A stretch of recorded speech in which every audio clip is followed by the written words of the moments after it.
നമസ്കാരം, welcome back to histories. 24 മണിക്കൂറും ഭൂമിയിൽ നിന്നും പുക പുറത്തേക്ക് വമിക്കുന്ന ഒരു വിചിത്ര ലോകം. ചൂടുകൊണ്ട് തിളച്ചു മറിയുന്ന അനേകം തടാകങ്ങൾ, ഉഷ്ണജലം പൊട്ടിത്തെറിക്കുന്ന പാറകൾ.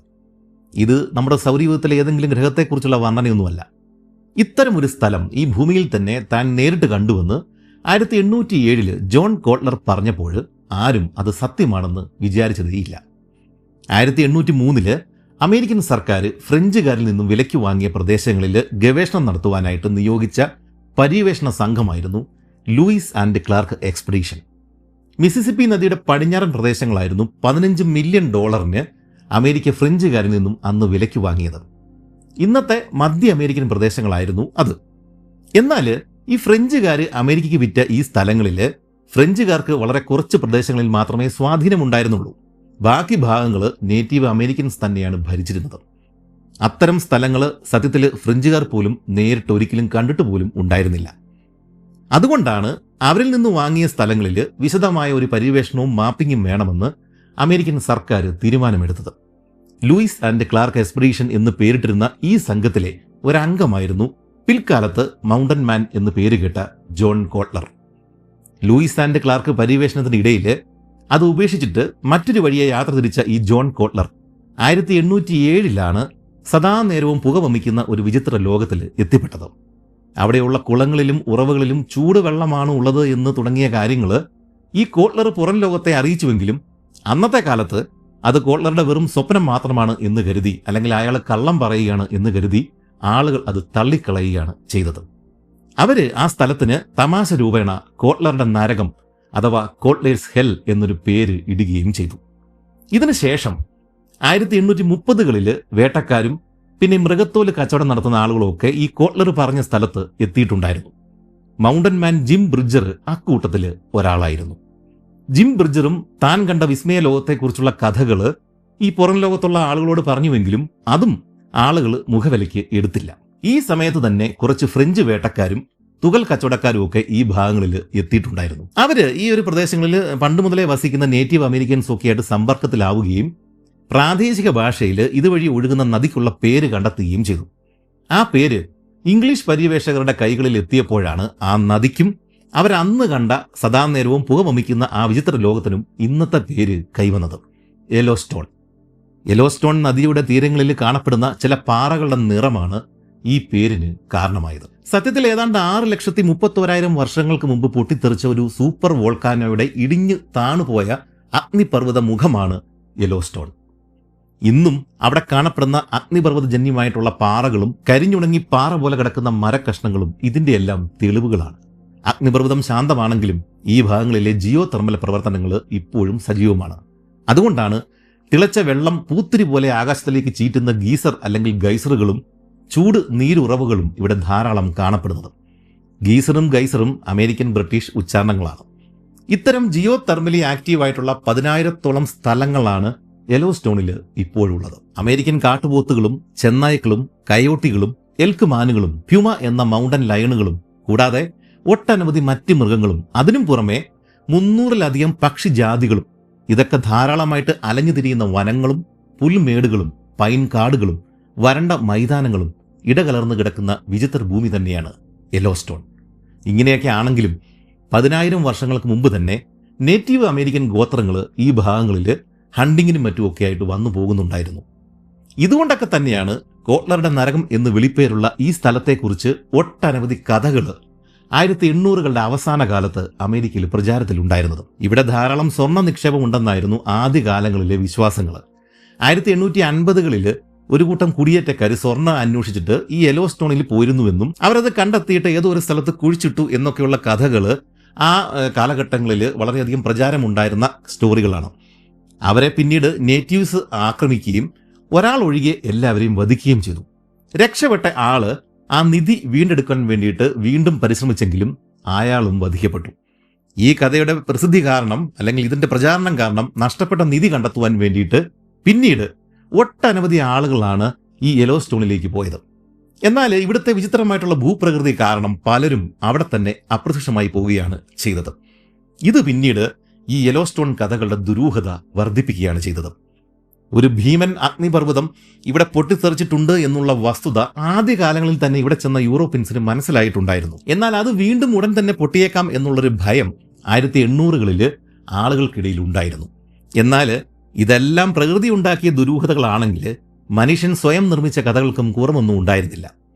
ഇതുവഴി ഒരിക്കൽ കടന്നുപോയ യാത്രക്കാരായിട്ടുള്ള ദമ്പതികൾ അവർ തമ്മിൽ വഴക്കുണ്ടാകുകയും അവസാനം ഭർത്താവ് ഭാര്യയെ വധിക്കുകയും ചെയ്തു. ഇതിനുശേഷം ആ സ്ത്രീയുടെ തലയില്ലാത്ത പ്രേതം യെലോസ്റ്റോൺ നദിയുടെ തീരങ്ങളിൽ വിഹരിക്കുന്നുണ്ട് എന്നൊരു കഥയ്ക്ക് വൻ പ്രചാരണമാണ് ആ സമയത്ത് ലഭിച്ചത്. അതുകൊണ്ട് തന്നെ ഇങ്ങോട്ടേക്ക് വരുവാനായിട്ട് ആളുകൾ ഭയക്കുകയും ചെയ്തു. അടുത്തത് ഒരു ഫാൻഡം ഗീസർ അല്ലെങ്കിൽ ഗൈസർ ആണ്. ആദ്യകാല യാത്രികരാണ് ഇത്തരം ഒരു പ്രതിഭാസം റിപ്പോർട്ട് ചെയ്തത്. അതായത് ഇവർ യാത്ര ചെയ്യുന്ന വഴിയുടെ അരികിൽ പെട്ടെന്നൊരു ഭൂമി പൊട്ടിപ്പിളരുകയും അതിൽ നിന്നും ഉഷ്ണജലം പുറത്തേക്ക് ചീറ്റിത്തെറിക്കുകയും ചെയ്യും. ഇതുമൂലം യാത്രികരിൽ ഭൂരിഭാഗം ആളുകൾക്ക് സാരമായ പൊള്ളലും ഒക്കെ ഏൽക്കുകയും ചിലർ മരണപ്പെടുകയും ചെയ്യും. സെക്കൻഡുകൾക്കുള്ളിൽ ഈ ഒരു ചൂട് ജലത്തിന്റെ ചീറ്റൽ ശമിക്കുകയും എല്ലാം വീണ്ടും പഴയതുപോലെ ആകുകയും ചെയ്യും. മുമ്പ് പറഞ്ഞതെല്ലാം കെട്ടുകഥകളാണെങ്കിലും ഇതിൽ കാര്യമില്ലാതില്ല. യെലോസ്റ്റോണിൽ ജിയോ തെർമൽ ആക്ടിവിറ്റി കൂടുതലായതുകൊണ്ട് പതിവില്ലാത്ത സ്ഥലങ്ങളിൽ നിന്നും ഉഷ്ണജല പ്രവാഹം എപ്പോൾ വേണമെങ്കിലും ഉണ്ടാവാം. 1800കളുടെ അവസാനം ഇത്തരം അനേകം കഥകൾ പ്രചാരത്തിൽ ഉണ്ടായിരുന്നതുകൊണ്ടും നേറ്റീവ് അമേരിക്കൻസിന്റെ സാന്നിധ്യം അവിടെ ഉണ്ടായിരുന്നതുകൊണ്ടും യെലോസ്റ്റോണിലേക്ക് അധികം ആരും പോയിരുന്നില്ല. 1860ലാണ് ശരിയായ ഒരു പര്യവേഷണ സംഘം യെലോസ്റ്റോണിലേക്ക് ആദ്യമായിട്ട് പോകുന്നത്. മുമ്പ് പറഞ്ഞ മൗണ്ടൻ മാൻ ജിം ബ്രിഡ്ജർ ആയിരുന്നു ആ എക്സ്പീഡിഷൻ സംഘത്തിന്റെ വഴികാട്ടി. എന്നാൽ കാലാവസ്ഥ മോശമായതുകൊണ്ട് അവർക്ക് കൂടുതൽ ഉള്ളിലേക്ക് പോകുവാനായിട്ട് സാധിച്ചില്ല. പട്ടാളക്കാരായിരുന്നു ആ ഒരു സംഘത്തിൽ ഉണ്ടായിരുന്നത്. ഇതിനെ തുടർന്ന് 1870 മറ്റൊരു പര്യവേഷണ സംഘം യെലോസ്റ്റോണിലേക്ക് യാത്ര തിരിച്ചു. വാഷ്ബേൺ എക്സ്പെഡീഷൻ എന്നായിരുന്നു ആ ഒരു സംഘത്തിന്റെ പേര്. ഈ എക്സ്പെഡീഷൻ സംഘത്തിലാണ് നമ്മുടെ ഈ കഥയിലെ ഈ വീഡിയോയിലെ നായകൻ ഉള്ളത്. ആകെ 19 ആളുകളാണ് ഈ സംഘത്തിൽ ഉണ്ടായിരുന്നത്. ഇതിൽ 14 പേര് യാത്രികരും സാധാരണ ആളുകളും 2 പേര് ആഫ്രിക്കൻ അമേരിക്കൻ വംശജരായിട്ടുള്ള പാചകക്കാരുമായിരുന്നു. ശേഷിക്കുന്ന 3 പേര് പട്ടാളക്കാരാണ്. ഇക്കൂട്ടത്തിൽ പരിവേഷകരും യാത്രികരുമായിട്ടുള്ള 10 പേരിൽ ഒരാളായിരുന്നു ട്രൂമാൻ എവേർട്സ്. മോണ്ടേന പ്രവിശ്യയിലെ ഒരു ടാക്സ് ഓഫീസറായിരുന്നു എവേർട്സ്. ഇതിനെല്ലാം പുറമെ 40 കുതിരകളും ഒരു നായയും ഈ എക്സ്പെഡീഷൻ സംഘത്തിന്റെ കൂടെ ഉണ്ടായിരുന്നു. ഇന്നത്തെ മോണ്ടേന സ്റ്റേറ്റിന്റെ തലസ്ഥാനമായിട്ടുള്ള ഹെലനയിൽ നിന്നും 1870 ഓഗസ്റ്റ് 16-നാണ് എക്സ്പെഡീഷൻ സംഘം യാത്ര തുടങ്ങിയത്. ഫോർട്ട് എല്ലിസിലാണ് അവർ ആദ്യം എത്തിച്ചേർന്നത്. അന്ന് അമേരിക്കൻ ആർമിയുടെ ഒരു എസ്റ്റാബ്ലിഷ്മെന്റ് ആയിരുന്നു ഈ ഫോർട്ട് എല്ലിസ്. യാത്രയ്ക്ക് വേണ്ടുന്ന സാധനങ്ങൾ ഈ എക്സ്പെഡീഷൻ സംഘം ഇവിടെ നിന്നാണ് സംഭരിച്ചത്. കൂടാതെ സംഘത്തിലെ പട്ടാളക്കാർ ഇവിടെ നിന്നാണ് ഈ പര്യവേഷണ സംഘത്തിന്റെ കൂടെ ചേർന്നത്. ഫോർട്ട് എല്ലിസ് പക്ഷേ ഇന്ന് വിജനമായ ഒരു സ്ഥലമാണ്. നമ്മുടെ നായകൻ ട്രൂമാൻ എവേർട്സ് സത്യത്തിൽ ഒരു യാത്രികനോ പരിവേഷകനോ ഒന്നും ആയിരുന്നില്ല. മറിച്ച് മറ്റ് സാഹസിക യാത്രികരുടെ കഥകൾ വായിച്ച് തനിക്കും അത്തരമൊരു യാത്ര ചെയ്യണം എന്നൊരാഗ്രഹം മനസ്സിൽ കൊണ്ടു നടന്നിരുന്ന ഒരു സാധാരണ സർക്കാർ ഉദ്യോഗസ്ഥൻ മാത്രമായിരുന്നു എവേർട്സ്. അതുകൊണ്ടാണ് യെലോസ്റ്റോണിലേക്ക് ഒരു സംഘം പോകുന്നുണ്ട് എന്ന് കേട്ടപ്പോൾ തന്നെ അദ്ദേഹം വാഷ്ബേൺ എക്സ്പെഡീഷൻ സംഘത്തിന്റെ കൂടെ ചേർന്നത്. നമ്മൾ മുമ്പ് പറഞ്ഞ മൗണ്ടൻ മാൻ ജോൺ കോട്ട്ലർ ഇങ്ങനെയുള്ള ആളുകൾ യെലോസ്റ്റോണിനെ കുറിച്ച് പറഞ്ഞിട്ടുള്ള കഥകളിലെ അത്ഭുതങ്ങൾ നേരിട്ട് കാണുക എന്ന ലക്ഷ്യം മാത്രമായിരുന്നു എവേർട്സിനുണ്ടായിരുന്നത്. സംഘത്തിലെ ഏറ്റവും പ്രായമേറിയ ആളും ഈ ട്രൂമാൻ എവേർട്സ് തന്നെയായിരുന്നു. എക്സ്പെഡീഷൻ സംഘത്തിലെ 15 പേർക്കും ഓരോ പാക്ക് ഹോഴ്സുകൾ കൂടെ ഉണ്ടായിരുന്നു. ഈ ഭാരം ചുമക്കുന്ന കുതിരയെയോ കഴുതയെയോ കോവർ കഴുതയോ ഒക്കെയാണ് നമ്മൾ പാക്ക് ഹോഴ്സ് എന്ന് വിളിക്കുന്നത്. അതായത് ഈ പാക്ക് ഹോഴ്സ് എന്ന് പറഞ്ഞു കഴിഞ്ഞാൽ കുതിര തന്നെ ആവണം എന്നില്ല, അത് കഴുതയാവാം, കോവർ കഴുത ഒക്കെ ആവാം. ആദ്യകാല അമേരിക്കൻ കുടിയേറ്റക്കാരുടെ പ്രധാന സഹായികൾ ഇത്തരം പാക്ക് ഹോഴ്സുകൾ മൃഗങ്ങൾ ആയിരുന്നു. ദുർഘടമായ പാതകളിൽ ചരക്കുകളും വഹിച്ച് നീങ്ങിയിരുന്ന ഇത്തരം പാക്ക് ഹോഴ്സുകളാണ് ആധുനിക അമേരിക്കയെ നിർമ്മിച്ചതിൽ മനുഷ്യൻ കഴിഞ്ഞാൽ ഏറ്റവും പങ്ക് വഹിച്ച ജീവികൾ എന്നാണ് ചരിത്രകാരന്മാർ പറയുന്നത്. ഇത്തരം ഓരോ പാക്ക് ഹോഴ്സുകൾ ഈ വാഷ്ബേൺ എക്സ്പെഡീഷൻ ടീമിലെ ഓരോരുത്തരുടെയും കൂടെ ഉണ്ടായിരുന്നു. കത്തിയും തീപ്പെട്ടിയും തോക്കും വസ്ത്രവും തുടങ്ങി സകലതും ഈ പാക്ക് ഹോഴ്സ് കുതിരയുടെ വശങ്ങളിൽ കെട്ടിത്തൂക്കിയിട്ടിട്ടാണ് നമ്മുടെ ഈ എവേർട്സ് ബാക്കിയുള്ള ആളുകളൊക്കെ കൈയും വീശി നടന്നിരുന്നത്. ഈ യാത്രയിൽ ഇവരാദ്യം കണ്ട യെലോസ്റ്റോൺ അത്ഭുതങ്ങളിൽ ഒന്ന് ഡെവിൾ സ്ലൈഡ് എന്ന കൂറ്റൻ പാറയാണ്. വാഷ്ബേൺ എക്സ്പെഡീഷൻ ടീം ഈ ഭാഗങ്ങളിൽ എത്തുന്നതിന് മുമ്പ് യെലോസ്റ്റോണിലെ ഇത്തരം പ്രകൃതി നിർമ്മിതികൾക്കൊന്നും പേരുകൾ ഉണ്ടായിരുന്നില്ല. വാഷ്ബേൺ ടീമാണ് ഇന്നിവിടെ കാണുന്ന ഇത്തരം പാറകൾക്കും ഗീസറുകൾക്കും ഉഷ്ണജല പ്രവാഹങ്ങൾക്കും ഒക്കെ പേരുകൾ നൽകിയത്. ഈ ഡെവിൾ സ്ലൈഡിനും ആ പേര് നൽകിയത് വാഷ്ബേൺ ടീം തന്നെയാണ്. ഇതിനുശേഷം അവർ 40 മീറ്റർ ഉയരമുള്ള ടവർ ഫോൾ എന്നറിയപ്പെടുന്ന വെള്ളച്ചാട്ടത്തിന്റെ അരികിലാണ് എത്തിച്ചേർന്നത്. ഓഗസ്റ്റ് 26-നാണ് അവരിവിടെ എത്തിച്ചേർന്നത്. ഈ ഒരു വെള്ളച്ചാട്ടത്തിനും അതിന് ചുറ്റുമുള്ള ലാൻഡ്സ്കേപ്പിനും ഒരു പ്രത്യേകതയുണ്ട്. 1871 അമേരിക്കൻ പെയിന്ററായിട്ടുണ്ടായിരുന്ന തോമസ് മൊറാൻ അദ്ദേഹം വരച്ച ഒരു ടവർ ഫോളിന്റെ ഒരു ചിത്രമുണ്ട്. അതാണ് നിങ്ങൾ ഇപ്പോൾ ഈ വീഡിയോയിൽ കാണുന്നത്. US കോൺഗ്രസിൽ ഈ ഒരു ചിത്രം കാണിച്ചതിനെ തുടർന്നിട്ടാണ് 1872 ലോകത്തിലെ തന്നെ ആദ്യത്തെ നാഷണൽ പാർക്കായിട്ട് യെലോസ്റ്റോൺ പ്രഖ്യാപിക്കപ്പെട്ടത്. അങ്ങനെ ഇതെല്ലാം കണ്ടു കഴിഞ്ഞിട്ട് സെപ്റ്റംബർ മാസം 3-ാം തീയതി നമ്മുടെ ഈ എക്സ്പെഡീഷൻ സംഘം ഈ യെലോസ്റ്റോൺ നദി മുറിച്ചു കടന്നിട്ട് അപ്പുറം കടക്കുകയും യെലോസ്റ്റോൺ തടാകത്തിന്റെ പരിസരങ്ങളിൽ പഠനം നടത്തുകയും ചെയ്തു. ഇവിടെ യെലോസ്റ്റോൺ എന്ന് പറഞ്ഞ പേരിൽ നാഷണൽ പാർക്കുണ്ട്, ഒരു നദിയുണ്ട്, ഒരു തടാകമുണ്ട്. ഇതിനുശേഷം അതേ മാസം സെപ്റ്റംബർ 9-ന് സംഘം സർപ്രൈസ് ക്രീക്ക് എന്നറിയപ്പെടുന്ന ഒരു അരുവിയുടെ അരികിലെത്തുകയും അവിടെ ക്യാമ്പ് ചെയ്യുകയും ചെയ്തു. അവിടെ വെച്ചിട്ടാണ് ഈ എക്സ്പെഡീഷൻ സംഘത്തിലെ ആളുകൾ ഞെട്ടിക്കുന്ന ആ സത്യം മനസ്സിലാക്കുന്നത്. സംഘത്തിൽ ഏറ്റവും പുറകിലായിട്ട് തന്റെ കുതിരയോടൊപ്പം നടന്നു വന്നിരുന്ന ട്രൂമാൻ എവേർട്സിനെ ഇപ്പോൾ കാണാനില്ല. രാത്രി വളരെ വൈകിയാണെങ്കിലും നമ്മുടെ ഈ എവേർട്സ് സ്വയം വഴി കണ്ടെത്തിയിട്ട് എങ്ങനെയെങ്കിലും ക്യാമ്പിൽ വരും എന്നൊക്കെയായിരുന്നു ഇവർ കരുതിയത്. പക്ഷേ അതും സംഭവിച്ചില്ല. അന്നത്തെ പകല്, അതായത് സെപ്റ്റംബർ മാസം 9-ാം തീയതി വൈകുന്നേരം ചെറിയൊരു വനപ്രദേശത്ത് കൂടിയാണ് സംഘം നീങ്ങിയിരുന്നത്. എവേർട്സ് നല്ലൊരു യാത്രികനോ സാഹസികനോ ആയിരുന്നില്ല, ഇത് നമ്മൾ മുമ്പ് പറഞ്ഞതാണ്. അതിനാൽ എപ്പോഴും ഏറ്റവും പുറകിലായിട്ടാണ് ഇദ്ദേഹം സഞ്ചരിച്ചുകൊണ്ടിരുന്നത്. മിക്കപ്പോഴും കുതിരയുടെ കടിഞ്ഞാണ് കൈകളിൽ ഇങ്ങനെ പിടിച്ചിട്ട് കുതിരയോടൊപ്പം നടക്കുകയായിരുന്നു ഇദ്ദേഹത്തിന്റെ പതിവ്. ഈ യെലോസ്റ്റോണിലെ പ്രകൃതി ഭംഗിയൊക്കെ അങ്ങനെ കണ്ട് ആസ്വദിച്ച് സാവധാനം നടന്നിരുന്ന നമ്മുടെ ഈ എവേർട്സ് പലപ്പോഴും കൂട്ടത്തിൽ നിന്നും മാറിപ്പോകുന്നുണ്ടായിരുന്നു. ഒരിക്കലും ഈ കാട്ടുപഴങ്ങളൊക്കെ വഴി കണ്ട പഴങ്ങളൊക്കെ അമിതമായിട്ട് ഭക്ഷിച്ചിട്ട് വയറ് ഇളകിയത് കൊണ്ടാണ് ഇദ്ദേഹം സംഘത്തിൽ നിന്നും വേർപെട്ട് മാറിപ്പോയത്. എന്നാൽ ഇത്രത്തോളം കുതിരകളും ആളുകളും, ഏതാണ്ട് 40ഓളം കുതിരകളും പിന്നെ ഈ പറഞ്ഞ 19 ആളുകളൊക്കെ ഉണ്ട്, അത്രയും ആളുകൾ നടന്നു പോകുന്ന ട്രാക്കുകൾ വീണ്ടും കണ്ടെത്തുവാനായിട്ട് പലപ്പോഴും അത്ര പ്രയാസമൊന്നും ഉണ്ടായിരുന്നില്ല. ഈ എവേർട്സ് ഇതുപോലെ കാണാതായി പോയി കഴിയുമ്പോഴേക്കും കുറച്ച് കഴിഞ്ഞിട്ട് വഴിയൊക്കെ തപ്പിയെടുത്തിട്ട് വീണ്ടും സംഘത്തോടൊപ്പം ചേരുന്നത് പതിവായിരുന്നത് കൊണ്ടാണ് ആളുകൾ ഈ എവേർട്സ് പുറകിലുള്ളത് അല്ലെങ്കിൽ അദ്ദേഹം കാണാതെ പോയത് ഉള്ള കാര്യങ്ങളൊക്കെ ആ സമയത്ത് ഇവർ കാര്യമാക്കാതിരുന്നത്. അന്നത്തെ ദിവസം ഇടതൂർന്ന് മരങ്ങൾ നിൽക്കുന്ന ഒരു പൈൻ മരക്കാട്ടിലൂടെയാണ് എക്സ്പെഡീഷൻ സംഘം നീങ്ങിയിരുന്നത്. ഇടയ്ക്കിടെ വലിയ മരങ്ങൾ വീണ് കിടക്കുന്ന സ്ഥലങ്ങളും ഉണ്ടായിരുന്നു. ഇത്തരം ഒരു വലിയ മരം നിലത്ത് മറിഞ്ഞു കിടക്കുന്ന സ്ഥലം ഒഴിവാക്കിയിട്ട് ചുറ്റി വളഞ്ഞു പോകുവാൻ വേണ്ടിയിട്ട് എവേർട്സ് തീരുമാനിച്ചതാണ് കുഴപ്പമായത്. കുറച്ചു ദൂരം ദിശ മാറിയിട്ട് സഞ്ചരിച്ചിട്ട് തിരികെ മരത്തിന്റെ അപ്പുറം എത്തിയപ്പോഴാണ് മറ്റുള്ളവരെ കാണാനില്ല എന്ന് എവേർട്സിന് മനസ്സിലായത്. എന്നാൽ അത് അദ്ദേഹം കാര്യമാക്കിയില്ല. ഇത് പതിവുള്ളതാണ്. 54 വയസ്സുണ്ടായിരുന്ന എവേർട്സിന് കണ്ണാടി ഉണ്ടായിരുന്നുവെങ്കിലും രാത്രി കാഴ്ചകൾക്ക് പരിമിതികൾ ഉണ്ടായിരുന്നു. അതുകൊണ്ട് തന്നെ ആ സമയത്ത് നേരം വൈകിപ്പോയതുകൊണ്ട് അയാൾ നടത്തത്തിന്റെ വേഗത വർദ്ധിപ്പിച്ചു. പക്ഷെ രാത്രിയായിട്ടും അദ്ദേഹത്തിന് കൂട്ടുകാരുടെ ഒപ്പം എത്തിച്ചേരുവാൻ സാധിച്ചില്ല. എന്നാൽ എവേർട്സിന് ഭയമൊന്നും തോന്നിയില്ല. ഇന്നത്തെ രാത്രി ഏതെങ്കിലും ഒരു മരച്ചോട്ടിൽ കിടന്ന് ഉറങ്ങിക്കഴിഞ്ഞാൽ അത് രാവിലെ തന്നെ തനിക്ക് മറ്റുള്ളവർ പോയ വഴി കണ്ടെത്തുവാനായിട്ട് സാധിക്കും. ഇതായിരുന്നു അദ്ദേഹത്തിന്റെ വിശ്വാസം. അങ്ങനെ ബ്രേക്ക്ഫാസ്റ്റിന് മുമ്പ് തന്നെ തനിക്ക് ക്യാമ്പിൽ എത്തിച്ചേരാൻ സാധിക്കും. അതുകൊണ്ട് എവേർട്സ് കിടക്കുവാൻ പറ്റിയ ഒരു സ്ഥലം കണ്ടെത്തുകയും കുതിരയെ കെട്ടിയിട്ട ശേഷം അവിടെ കിടന്ന് ഉറങ്ങുകയും ചെയ്തു. പിറ്റേ ദിവസം രാവിലെ തന്നെ എവേർട്സ് കുതിരപ്പുറത്ത് കയറിയിട്ട് യാത്ര പുനരാരംഭിച്ചു. ഇദ്ദേഹം പോകുന്ന ഈ ഒരു വഴിയിൽ ഒരു തടാകമുണ്ട്. ആ തടാകത്തിലേക്ക് തള്ളി നിൽക്കുന്ന ഒരു സ്ഥലമുണ്ട്. അതായത് ആ തടാകത്തിന്റെ അകത്തേക്ക് തള്ളി നിൽക്കുന്ന ഒരു ഭൂമി. അവിടെയാണ് രാത്രി ക്യാമ്പ് ചെയ്യുക എന്ന് സംഘം നേരത്തെ തീരുമാനിച്ചിട്ടുണ്ട് എന്നുള്ള കാര്യം ഇദ്ദേഹത്തിന് അറിയാം. അതുകൊണ്ട് ഈ തടാക തീരത്തുള്ള ആ സ്ഥലം കണ്ടെത്തുവാനായിട്ടാണ് എവേർട്സ് ഇപ്പോഴും ശ്രമിക്കുന്നത്. അദ്ദേഹം ഇപ്പോഴുള്ള പൈൻ മരങ്ങളുടെ കാട് നിബിഡമായിരുന്നു. അതിനാൽ പകൽ പോലും നല്ല ഇരുട്ട് ആ ഭാഗങ്ങളിൽ ഉണ്ടായിരുന്നു. അതുകൊണ്ട് വളരെ സാവധാനം മാത്രമാണ് എവേർട്സിന് നീങ്ങുവാൻ സാധിക്കുന്നത്. ഇതുകൂടാതെ തലേ രാത്രിയിലെ കാറ്റ് കാരണം ആ കാറ്റത്ത് മരങ്ങളുടെ ഇലകൾ ധാരാളം നിലത്ത് വീണ് കിടപ്പുണ്ടായിരുന്നു. അത് കാരണം സംഘം കടന്നുപോയ ട്രാക്കുകൾ കണ്ടെത്തുവാനായിട്ട് എവേർട്സിന് വലിയ ബുദ്ധിമുട്ടുണ്ടായി. അതുകൊണ്ട് തന്നെ അദ്ദേഹം എന്ത് ചെയ്തു? കുതിരപ്പുറത്ത് പോയി കഴിഞ്ഞാൽ ട്രാക്ക് കാണാൻ പറ്റില്ല. അതുകൊണ്ട് ഇദ്ദേഹം കുതിരയുടെ മുകളിൽ നിന്ന് താഴേക്ക് ഇറങ്ങുകയും ഇലകളൊക്കെ മാറ്റി നോക്കിയിട്ട് ഈ കുതിരകൾ പോയ പാടുകൾ ആ ട്രാക്കുകൾ മണ്ണിലുണ്ടോ എന്ന് വിശദമായിട്ട് പരിശോധിക്കുകയും ചെയ്തു. അന്നത്തെ ദിവസം മുഴുവൻ ഇതുപോലെ പല സ്ഥലങ്ങളിലും എവേർട്സ് ഇറങ്ങുകയും വഴി കണ്ടെത്തുവാനായിട്ട് ശ്രമിക്കുകയും ചെയ്തു.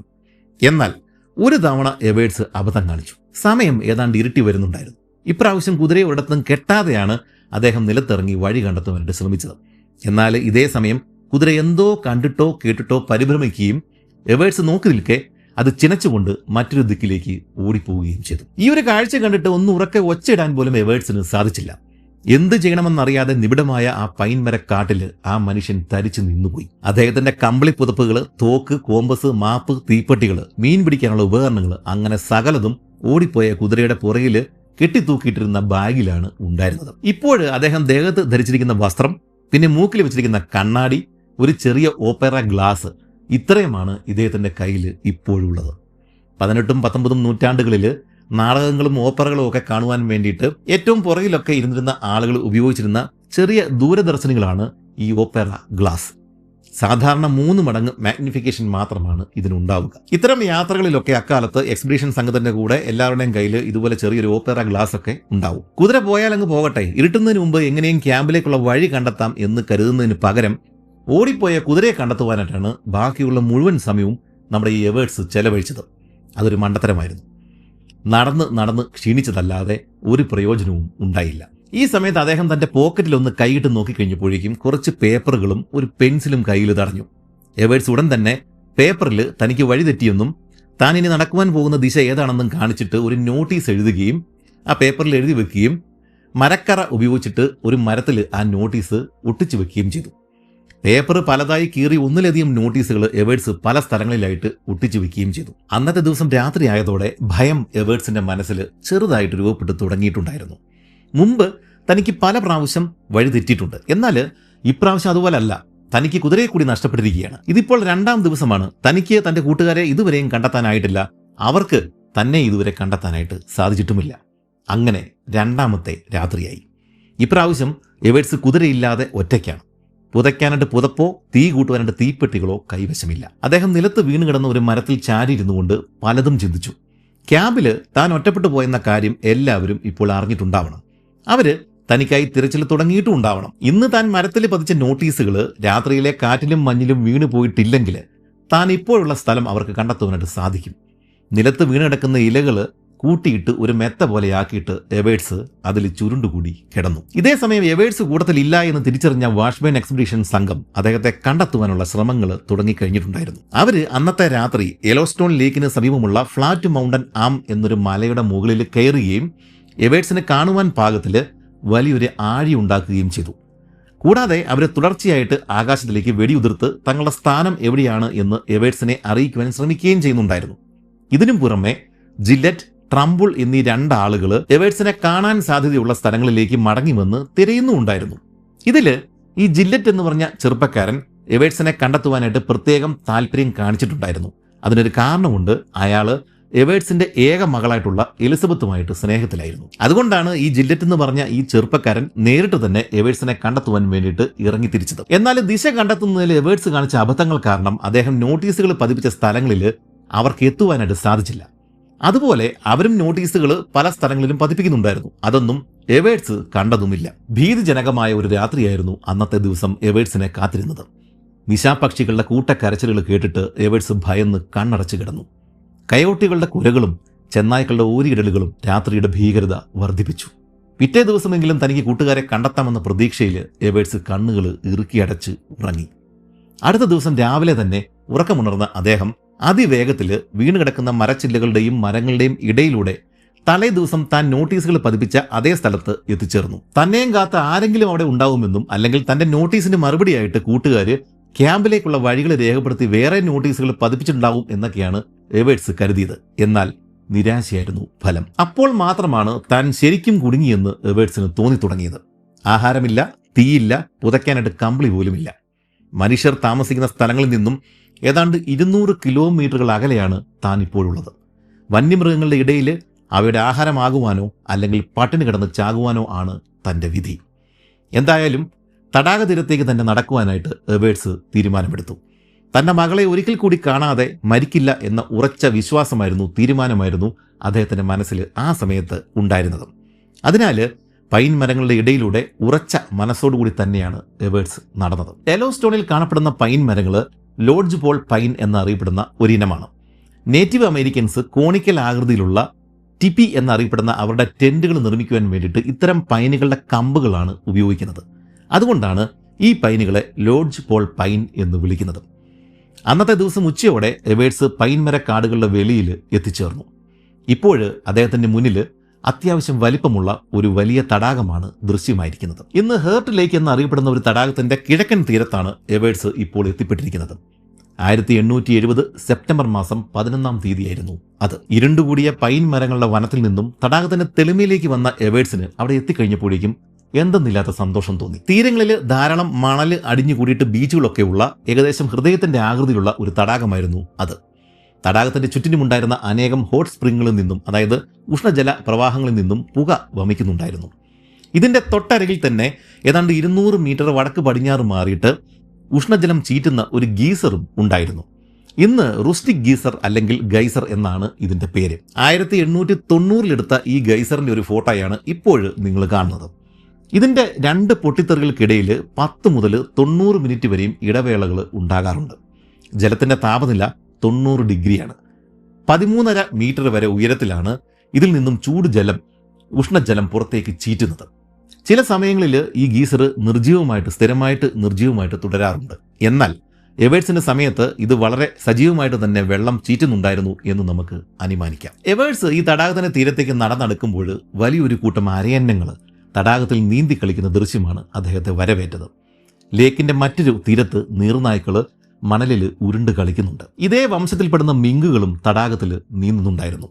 കാട്ടിലെ എഞ്ചിനീയർ എന്നറിയപ്പെടുന്ന ബീവറുകളെയും എവേഴ്സിന് ഇവിടെ കാണാനായിട്ട് സാധിച്ചു. ആ സമയത്ത് തടാകത്തിന്റെ കരയിൽ മേഞ്ഞു നടന്നിരുന്ന മാനുകളും എൽക്കുകളും തല ഒന്ന് ഉയർത്തി നോക്കിയ ശേഷം ഓടി മറിഞ്ഞു കളഞ്ഞു. ഈ തടാകത്തിന്റെ തൊട്ടരികിൽ ഒരു കാടുണ്ട്. ആ കാട്ടിൽ നിന്നും ഓടക്കുഴലില്ലേ, അതിൽ നിന്നും വരുന്ന രീതിയിലുള്ള ഒരു സംഗീതം പോലെ ഏതോ ഒരു പക്ഷിയുടെ അതിമനോഹരമായ ചൂളം വിളി ആ ഒരു ദൃശ്യവിസ്മയത്തിന്റെ അകമ്പടിയായിട്ട് മുഴങ്ങുന്നുണ്ടായിരുന്നു. പക്ഷി ഗവേഷകർ പറയുന്നത് നമ്മുടെ എവേഴ്സ് കണ്ടത് ടൗൺസെൻഡ് സോളിറ്റയർ എന്ന പക്ഷിയുടെ അതിമനോഹരമായ ഗാനമായിരുന്നു എന്നാണ്. ഇത്തരം കാഴ്ചകൾക്ക് പുറമെ എവേഴ്സിന്റെ കണ്ണുകളെ അതിശയിപ്പിച്ച മറ്റൊരു ദൃശ്യം കൂടി അവിടെ ഉണ്ടായിരുന്നു. തടാകത്തിന്റെ പുറകിലായിട്ട് വലിയൊരു മല ദൃശ്യമായിരുന്നു. ഹൃദയത്തിന്റെ ആകൃതിയിലുള്ള ഒരു തടാകം, പുകയുരുന്ന സമതലങ്ങൾ, ഇതിന്റെ എല്ലാം പുറകിൽ വലിയ മലനിരകൾ. ഇത്രയുമൊക്കെ ആയി കഴിഞ്ഞപ്പോഴേക്കും, ഇത്രയും ചേർന്ന് കഴിഞ്ഞപ്പോഴേക്കും എവേഴ്സ് അന്ന് കണ്ടത് എത്ര മനോഹരമായ ഒരു ദൃശ്യമായിരുന്നു എന്ന് നമുക്ക് ഊഹിക്കാവുന്നതേ ഉള്ളൂ. 3143 മീറ്റർ ഉയരമുള്ള മൗണ്ട് ഷെറിഡൻ ആയിരുന്നു ഹേർട്ട് തടാകത്തിന്റെ പുറകിൽ ഉയർന്നു നിന്നിരുന്നത്. ഈ എവേഴ്സ് ഇവിടെ എത്തിയിട്ട് ഏതാണ്ട് 8 വർഷങ്ങൾക്ക് ശേഷം എടുത്ത ചിത്രമാണ് ഈ കാണുന്നത്. ഇതിൽ ഷെറിഡൻ മലയും ഹേർട്ട് തടാകവും നമുക്ക് കാണാം. സത്യത്തിൽ തടാകക്കരയിൽ നിന്നും ഏതാണ്ട് 6.5 കിലോമീറ്റർ മുകളിലേക്ക് കയറിയാൽ ഈ ഷെറിഡൻ മലയുടെ കൊടുമുടിയിൽ എത്തുവാനായിട്ട് സാധിക്കുമായിരുന്നു. അത്യാവശ്യം ആരോഗ്യമുള്ള ഒരു അവസ്ഥയിൽ തന്നെയാണ് എവേഴ്സ് ഈ ഹേർട്ട് തടാകത്തിന്റെ കരയിൽ ഇപ്പോൾ എത്തിച്ചേർന്നിരിക്കുന്നത്. ഈ മലയുടെ മുകളിൽ കയറിയിരുന്നുവെങ്കിൽ അവിടെ നിന്ന് നോക്കിക്കഴിഞ്ഞാൽ എക്സ്പെഡീഷൻ സംഘത്തിന്റെ ക്യാമ്പോ അല്ലെങ്കിൽ പോകേണ്ട ശരിയായ ദിശയോ എവേഴ്സിന് അപ്പോൾ തന്നെ കണ്ടെത്തുവാൻ സാധിക്കുമായിരുന്നു. എന്നാൽ എന്തുകൊണ്ടോ എവേഴ്സിന് അന്ന് അതിന് തോന്നിയില്ല. പകരം തടാകക്കരയിൽ തന്നെ താമസിക്കുവാനായിട്ടാണ് അദ്ദേഹം തീരുമാനമെടുത്തത്. ഈ തടാകവും തീരങ്ങളും, നമ്മുടെ ഹേർട്ട് തടാകവും അതിന്റെ തീരങ്ങളും ഒക്കെ കണ്ടു കഴിഞ്ഞപ്പോഴേക്കും മനസ്സിന് അത്യധികം സന്തോഷം തോന്നിയതുകൊണ്ട് എവേഴ്സ് ആ തടാകത്തിന് തന്റെ മകളുടെ വിളിപ്പേരായിട്ടുള്ള ബെസി എന്ന പേരാണ് കൊടുത്തത്. മകളായ എലിസബത്തിനെ ബെസി എന്നാണ് അദ്ദേഹം വിളിച്ചിരുന്നത്. ഇത്തരം കാഴ്ചകൾ മനസ്സിന് കുളിർമയേകിയെങ്കിലും എവേഴ്സിന്റെ മനസ്സിൽ മറ്റൊരു ഭയം ഉണ്ടായിരുന്നു. യെലോസ്റ്റോണിൽ നേറ്റീവ് അമേരിക്കൻസിന്റെ സാന്നിധ്യം പണ്ട് മുതലേ ഉള്ളതാണ്. അവര് കാട്ടുപോത്ത് വേട്ടയ്ക്കായിട്ട് യെലോസ്റ്റോൺ സമതലങ്ങളിൽ സ്ഥിരമായിട്ട് വന്നു പോകാറുള്ളതാണ്. എങ്കിലും ഏകാഗിയായ, ഒറ്റയ്ക്ക് നടക്കുന്ന, വഴി നഷ്ടപ്പെട്ടു പോയ തന്നെ കണ്ടു കഴിഞ്ഞാൽ അവർ ഉപദ്രവിക്കില്ല എന്നുള്ളൊരു വിശ്വാസമായിരുന്നു എവേഴ്സിന് ഉണ്ടായിരുന്നത്. ഇങ്ങനെ പലതും ചിന്തിച്ചുകൊണ്ട് തടാകക്കരയിൽ നിന്നിരുന്ന എവേഴ്സിന്റെ കണ്ണുകളിൽ വിചിത്രമായിട്ടുള്ള മറ്റൊരു ദൃശ്യം തെളിഞ്ഞു വന്നു. തടാകത്തിന്റെ ഒത്ത നടുവിൽ നിന്നും ഒരു തോണി തീരത്തേക്ക് നീങ്ങി വരുന്നു. വിയർപ്പ് മൂലം നനഞ്ഞു കുതിർന്നിരുന്ന കണ്ണുകൾ തുടച്ചുകൊണ്ട് എവേഴ്സ് ഒന്നുകൂടി അങ്ങോട്ടേക്ക് നോക്കി. അതൊരു തോണിയാണോ അതോ മറ്റു വലുതുമാണോ? താൻ നിൽക്കുന്ന തീരം ലക്ഷ്യമാക്കിയാണ് അത് വരുന്നത്. എവേഴ്സിന്റെ മനസ്സിൽ പ്രത്യാശയുടെ കുമളകൾ നുരഞ്ഞു പൊങ്ങി. എന്നാൽ തൊട്ടടുത്ത നിമിഷം തന്നെ നിരാശയുടെ കരിനിഴൽ അദ്ദേഹത്തിന്റെ പ്രതീക്ഷകൾക്ക് മീതെ വട്ടമിട്ടിറങ്ങി. അതൊരു കൂറ്റൻ പെലിക്കൻ പക്ഷി മാത്രമായിരുന്നു. വിശപ്പും നിരാശയും മനുഷ്യ മനസ്സുകളെ സ്വാധീനിക്കുമെന്നും അത് ചിന്തകളെയും കാഴ്ചകളെ പോലും വഴിതെറ്റിക്കുമെന്നും എവേഴ്സ് അപ്പോൾ തിരിച്ചറിഞ്ഞു. ഇതേസമയം കിലോമീറ്ററുകൾ അകലെ നമ്മുടെ ഈ വാഷ്ബേൺ എക്സ്പെഡീഷൻ സംഘത്തിലെ മറ്റ് ആളുകൾ എവേഴ്സിനെ കണ്ടുകിട്ടാതെ കനത്ത നിരാശയിലായിരുന്നു. അവസാനം 3 ദിവസങ്ങൾ കൂടിയിട്ട് നമ്മുടെ എവേഴ്സിന് വേണ്ടിയിട്ടുള്ള തിരച്ചിലുകൾ തുടരുവാൻ വേണ്ടിയിട്ടാണ് അവർ തീരുമാനമെടുത്തത്. ഇതേസമയം ഹേർട്ട് തടാകക്കരയിൽ എവേഴ്സ് പരിഭ്രമത്തിലായിരുന്നു. സൂര്യൻ അസ്തമിക്കുന്നതിന് മുമ്പ് കഴിക്കുവാൻ എന്തെങ്കിലും കണ്ടെത്തണം. അദ്ദേഹം ചുറ്റിനും ഒന്ന് നോക്കി. വയലറ്റ് പൂക്കൾ വിരിഞ്ഞ് നിൽക്കുന്ന ഒരു കൂട്ടം ചെടികൾ എവേഴ്സിന്റെ കണ്ണുകളിൽ ഉടക്കി. അവയുടെ ഇലകളിൽ മുള്ളുകൾ ഉണ്ടായിരുന്നുവെങ്കിലും അദ്ദേഹം ഒരു വിധത്തിൽ പ്രയാസപ്പെട്ട് ആ ചെടി വേരോടെ തന്നെ മണ്ണിൽ നിന്നും പിഴുതെടുത്തു. അദ്ദേഹത്തിന്റെ ഊഹം ശരിയായിരുന്നു. നീളമുള്ള കിഴങ്ങുകളുള്ള ഒരു ചെടിയായിരുന്നു അത് കണ്ടു കഴിഞ്ഞപ്പോഴേക്കും എവേഴ്സ് കൈ മടക്കിയിട്ട് മുഷ്ടി ചുരുട്ടിയിട്ട് ഉച്ചത്തിൽ വിളിച്ചു പറഞ്ഞു, യുറേക്ക, ഇനി ഞാൻ പട്ടിണി കിടക്കില്ല. എൽക്ക് തിസിൽ എന്നറിയപ്പെടുന്ന ഒരിനം ചെടിയാണ് എവേഴ്സ് കണ്ടെത്തിയത്. യെലോസ്റ്റോണിൽ ധാരാളമായിട്ട് കാണപ്പെടുന്ന ഒരു ചെടിയാണത്. ഇതിന്റെ വേരും തണ്ടും ഭക്ഷ്യയോഗ്യമാണ്. കരടികളും മാനുകളും എൽക്കുകളും ഇത് ഭക്ഷിക്കാറുണ്ട്. ഒരുപക്ഷെ ഇതുവരെയുള്ള തന്റെ യാത്രക്കിടയിൽ ഈ നമ്മുടെ എവേർട്സ് എപ്പോഴെങ്കിലും മൃഗങ്ങൾ ഈ തിസിൽ ചെടികൾ ഭക്ഷിക്കുന്നത് അദ്ദേഹം കണ്ടിട്ടുണ്ടാവണം. എന്തായാലും വയറു നിറയെ തിസിൽ കിഴങ്ങുകൾ പച്ചയ്ക്ക് തന്നെ ഭക്ഷിച്ച ശേഷം നമ്മളെ എവേർട്സ് കിടക്കുവാനുള്ള സ്ഥലം തിരഞ്ഞു. നിലത്ത് വീണ് കിടന്നിരുന്ന 2 വലിയ മരത്തടികൾക്കിടയിൽ ഒരാൾക്ക് സുരക്ഷിതമായിട്ട് കിടക്കുവാനുള്ള സ്ഥലം കണ്ടെത്തിയതോടെ അദ്ദേഹം അതിൻ്റെ ഉള്ളിലേക്ക് നുഴഞ്ഞ് കയറുകയും ചുരുണ്ടുകൂടി കിടക്കുകയും ചെയ്തു. നല്ല ക്ഷീണമുണ്ടായിരുന്നതുകൊണ്ട് അദ്ദേഹം പെട്ടെന്ന് തന്നെ ഉറങ്ങിപ്പോയി. എത്ര നേരം അതേ കിടപ്പിൽ താൻ ഉറങ്ങിപ്പോയെന്ന് എവേർട്സിന് ഓർമ്മയില്ല. പക്ഷേ രാത്രിയിലെ ഏതോ ഒരു നിമിഷം വല്ലാത്തൊരു ശബ്ദം കേട്ടിട്ടാണ് അദ്ദേഹം കണ്ണു തുറന്നത്. അപകടത്തിൽപ്പെട്ട ഏതോ ഒരു മനുഷ്യൻ നിലവിളിക്കുന്ന ശബ്ദം പോലെയാണ് അത് കേട്ടുകഴിഞ്ഞപ്പോഴേക്കും എവേർട്സിന് തോന്നിയത്. തന്റെ കൂട്ടുകാരടുത്തെത്തിയെന്ന് കരുതി സന്തോഷിച്ചാണ് അദ്ദേഹം ഇരുട്ടിൽ തപ്പിത്തടഞ്ഞ് എഴുന്നേറ്റത്. എന്നാൽ അടുത്ത നിമിഷം താൻ ഈ യാത്രക്കിടയിൽ ഒരു 10 തവണയെങ്കിലും കേട്ടിട്ടുള്ള ഒരു ശബ്ദമാണ് അതെന്ന് എവേർട്സ് തിരിച്ചറിഞ്ഞു. അതൊരു മൗണ്ടൻ ലയണാണ്. ഭയന്നുപോയ എവേർട്സ് അടുത്ത നിമിഷം തൊട്ടടുത്ത് നിന്നിരുന്ന ഒരു മരത്തിലേക്ക് വലിഞ്ഞു കയറി. ശേഷം ഒരു മരക്കൊമ്പിൽ കാല് അകത്തി വെച്ചിട്ട് ഇരുന്ന ശേഷം അദ്ദേഹം താഴേക്ക് ഒന്ന് നോക്കി. നേരിയ വെളിച്ചത്തിൽ ആ മൃഗം നിലത്ത് മണം പിടിച്ചുകൊണ്ട് മരച്ചുവട്ടിൽ എവേർട്സ് കിടന്നുറങ്ങിയ അതേ സ്ഥലത്ത് ഇപ്പോഴെത്തിയിട്ടുണ്ട്. മൗണ്ടൻ ലയണിന്റെ ഓരോ മുരൾച്ചയ്ക്കും എവേർട്സിന്റെ നിലവിളിയായിരുന്നു മറുപടി. ആ ജീവിയെ ഭയപ്പെടുത്തി ഓടിക്കുവാൻ എവേർട്സ് വലിയ വായിൽ നിലവിളിക്കുകയും ഒച്ചയിടുകയും ഒക്കെ ചെയ്തു. എന്നാൽ ഇതേ സമയം ആ ജീവി മരത്തിന് ചുറ്റും വലം വെക്കുകയാണ് ചെയ്തത്. അവന്റെ നീളമേറിയ വാല് നിലത്തടിച്ചുകൊണ്ട് ദേഷ്യത്തിലാണ് അത് മരത്തിന് ചുറ്റും നടക്കുന്നത്. ജീവി മരത്തിന്റെ പുറകിലേക്ക് മാറിയതോടെ ഇരുട്ടിൽ അതിനെ തീരെ കാണാതായി. എന്നാൽ ശബ്ദത്തിൽ നിന്നും അത് എവിടെയാണുള്ളത് എന്ന് എവേർട്സിന് മനസ്സിലാകുന്നുണ്ടായിരുന്നു. ജീവി മരത്തിന്റെ ഒരു വശത്തേക്ക് വരുമ്പോൾ എവേർട്സ് അള്ളിപ്പിടിച്ചിട്ട് മരത്തിന്റെ മറുഭാഗത്തേക്ക് മാറും. കൈകളിൽ വിയർപ്പൊഴുകാൻ തുടങ്ങിയതോടെ താൻ പിടിവിട്ട് നിലത്തേക്ക് വീഴുമോ എന്ന് പോലും എവേർട്സ് സംശയിച്ചു. താൻ ഇങ്ങനെ ഒച്ചയിട്ട് നിലവിളിക്കുന്നത് കൊണ്ട് അത് പോകുന്നില്ല എന്ന് കണ്ടതോടെ ഇനി നിശബ്ദനായിട്ട് ഇരുന്ന് നോക്കാമെന്ന് അദ്ദേഹം തീരുമാനമെടുത്തു. ഇരു കൈകളും കൊണ്ട് മരത്തിൽ അള്ളിപ്പിടിച്ചിരുന്നു കൊണ്ട് എവേർട്സ് അനങ്ങാതെ ആ ശിഖരത്തിൽ അനങ്ങാതെ ശബ്ദമുണ്ടാക്കാതെ ഇരുന്നു. അതോടുകൂടി ആ ജീവിയും നിശബ്ദനായി. അത് രംഗം കൂടുതൽ ഭയാനകമാക്കി. കാരണം മൗണ്ടൻ ലയൺ ഇപ്പോൾ എവിടെയാണ് ഉള്ളത് എന്ന് തിരിച്ചറിയാനായിട്ട് ഒരു മാർഗവുമില്ല. നിമിഷങ്ങൾ മണിക്കൂറുകൾ പോലെ ഇഴഞ്ഞു നീങ്ങുകയാണ്. അടുത്ത നിമിഷം ആ ജീവി ഒരു മുരൾച്ചയോടെ അടുത്തുള്ള കുറ്റിക്കാട്ടിലേക്ക് ചാടുകയും മറ്റൊരു ദിശയിലേക്ക് നീങ്ങുകയും ചെയ്തു. അതിൻ്റെ ശബ്ദം അകന്നകന്നു പോയി ഇല്ലാതാകുന്നതുവരെയും എവേർട്സ് അനങ്ങാതെ മരത്തിൽ തന്നെ ഇരുന്നു. അങ്ങനെ കുറേയേറെ നേരത്തിന് ശേഷം അദ്ദേഹം താഴോട്ട് ആ മരത്തിന് താഴെ ഇറങ്ങുകയും അതേ മരത്തിന്റെ ചുവട്ടിൽ തന്നെ ചാരിയിരിക്കുകയും ചെയ്തു. ഭയം കാരണം ഉറങ്ങാതിരിക്കുവാനായിട്ടാണ് ഇദ്ദേഹം ആദ്യം തീരുമാനിച്ചതെങ്കിലും ക്ഷീണം കാരണം അദ്ദേഹം വീണ്ടും ഉറക്കത്തിലേക്ക് വഴുതി വീണു. പ്യൂമ, കുഗർ എന്നൊക്കെ അറിയപ്പെടുന്ന മൗണ്ടൻ ലയണുകൾ മുതിർന്ന മനുഷ്യരെ ആക്രമിച്ച സന്ദർഭങ്ങൾ വളരെ കുറവാണ്.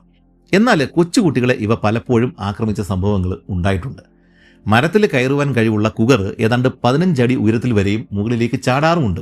ഒരു പക്ഷേ എവേർട്സിന്റെ നിലവിളി കണ്ടിട്ട് അല്ലെങ്കിൽ കേട്ടിട്ട് ഭയന്നു പോയതുകൊണ്ടാവണം മരത്തിൽ കയറാൻ ഒരുമ്പിടാതെ അവൻ പോയി കളഞ്ഞത്. എന്നാൽ ഈ ഒരു സംഭവത്തിന്റെ കൂടെ കൗതുകകരമായിട്ടുള്ള മറ്റൊരു കാര്യം കൂടി ഉണ്ടായി. ഇവിടെ നിന്നും കിലോമീറ്ററുകൾ മാറിയിട്ട് മറ്റൊരു സ്ഥലത്ത് ക്യാമ്പ് ചെയ്തിരിക്കുന്ന നമ്മുടെ വാഷ്ബേൺ എക്സ്പെഡീഷൻ സംഘത്തിന്റെ ക്യാമ്പ് പരിസരങ്ങളിലും ഒരു മൗണ്ടൻ ലയണിന്റെ കരച്ചിലുകൾ അവർ കേട്ടിരുന്നു. ഈ മൗണ്ടൻ ലയൺ ചില സമയത്ത് ചീറ്റുന്നതും കരയുന്നതും ഒക്കെ ഒരു മനുഷ്യന്റെ നിലവിളി ശബ്ദവുമായിട്ട് നല്ല സാമ്യമുണ്ട്. അതുകൊണ്ട് തന്നെ ഇപ്പോൾ കേട്ടത് എവേർട്സിന്റെ ശബ്ദമാണ് എന്ന് കരുതിയിട്ട് ഈ എക്സ്പെഡീഷൻ സംഘത്തിലെ ആളുകൾ ടെന്റിന്റെ പുറത്ത് വെളിയിൽ ഇറങ്ങി നോക്കുക പോലും ചെയ്തു.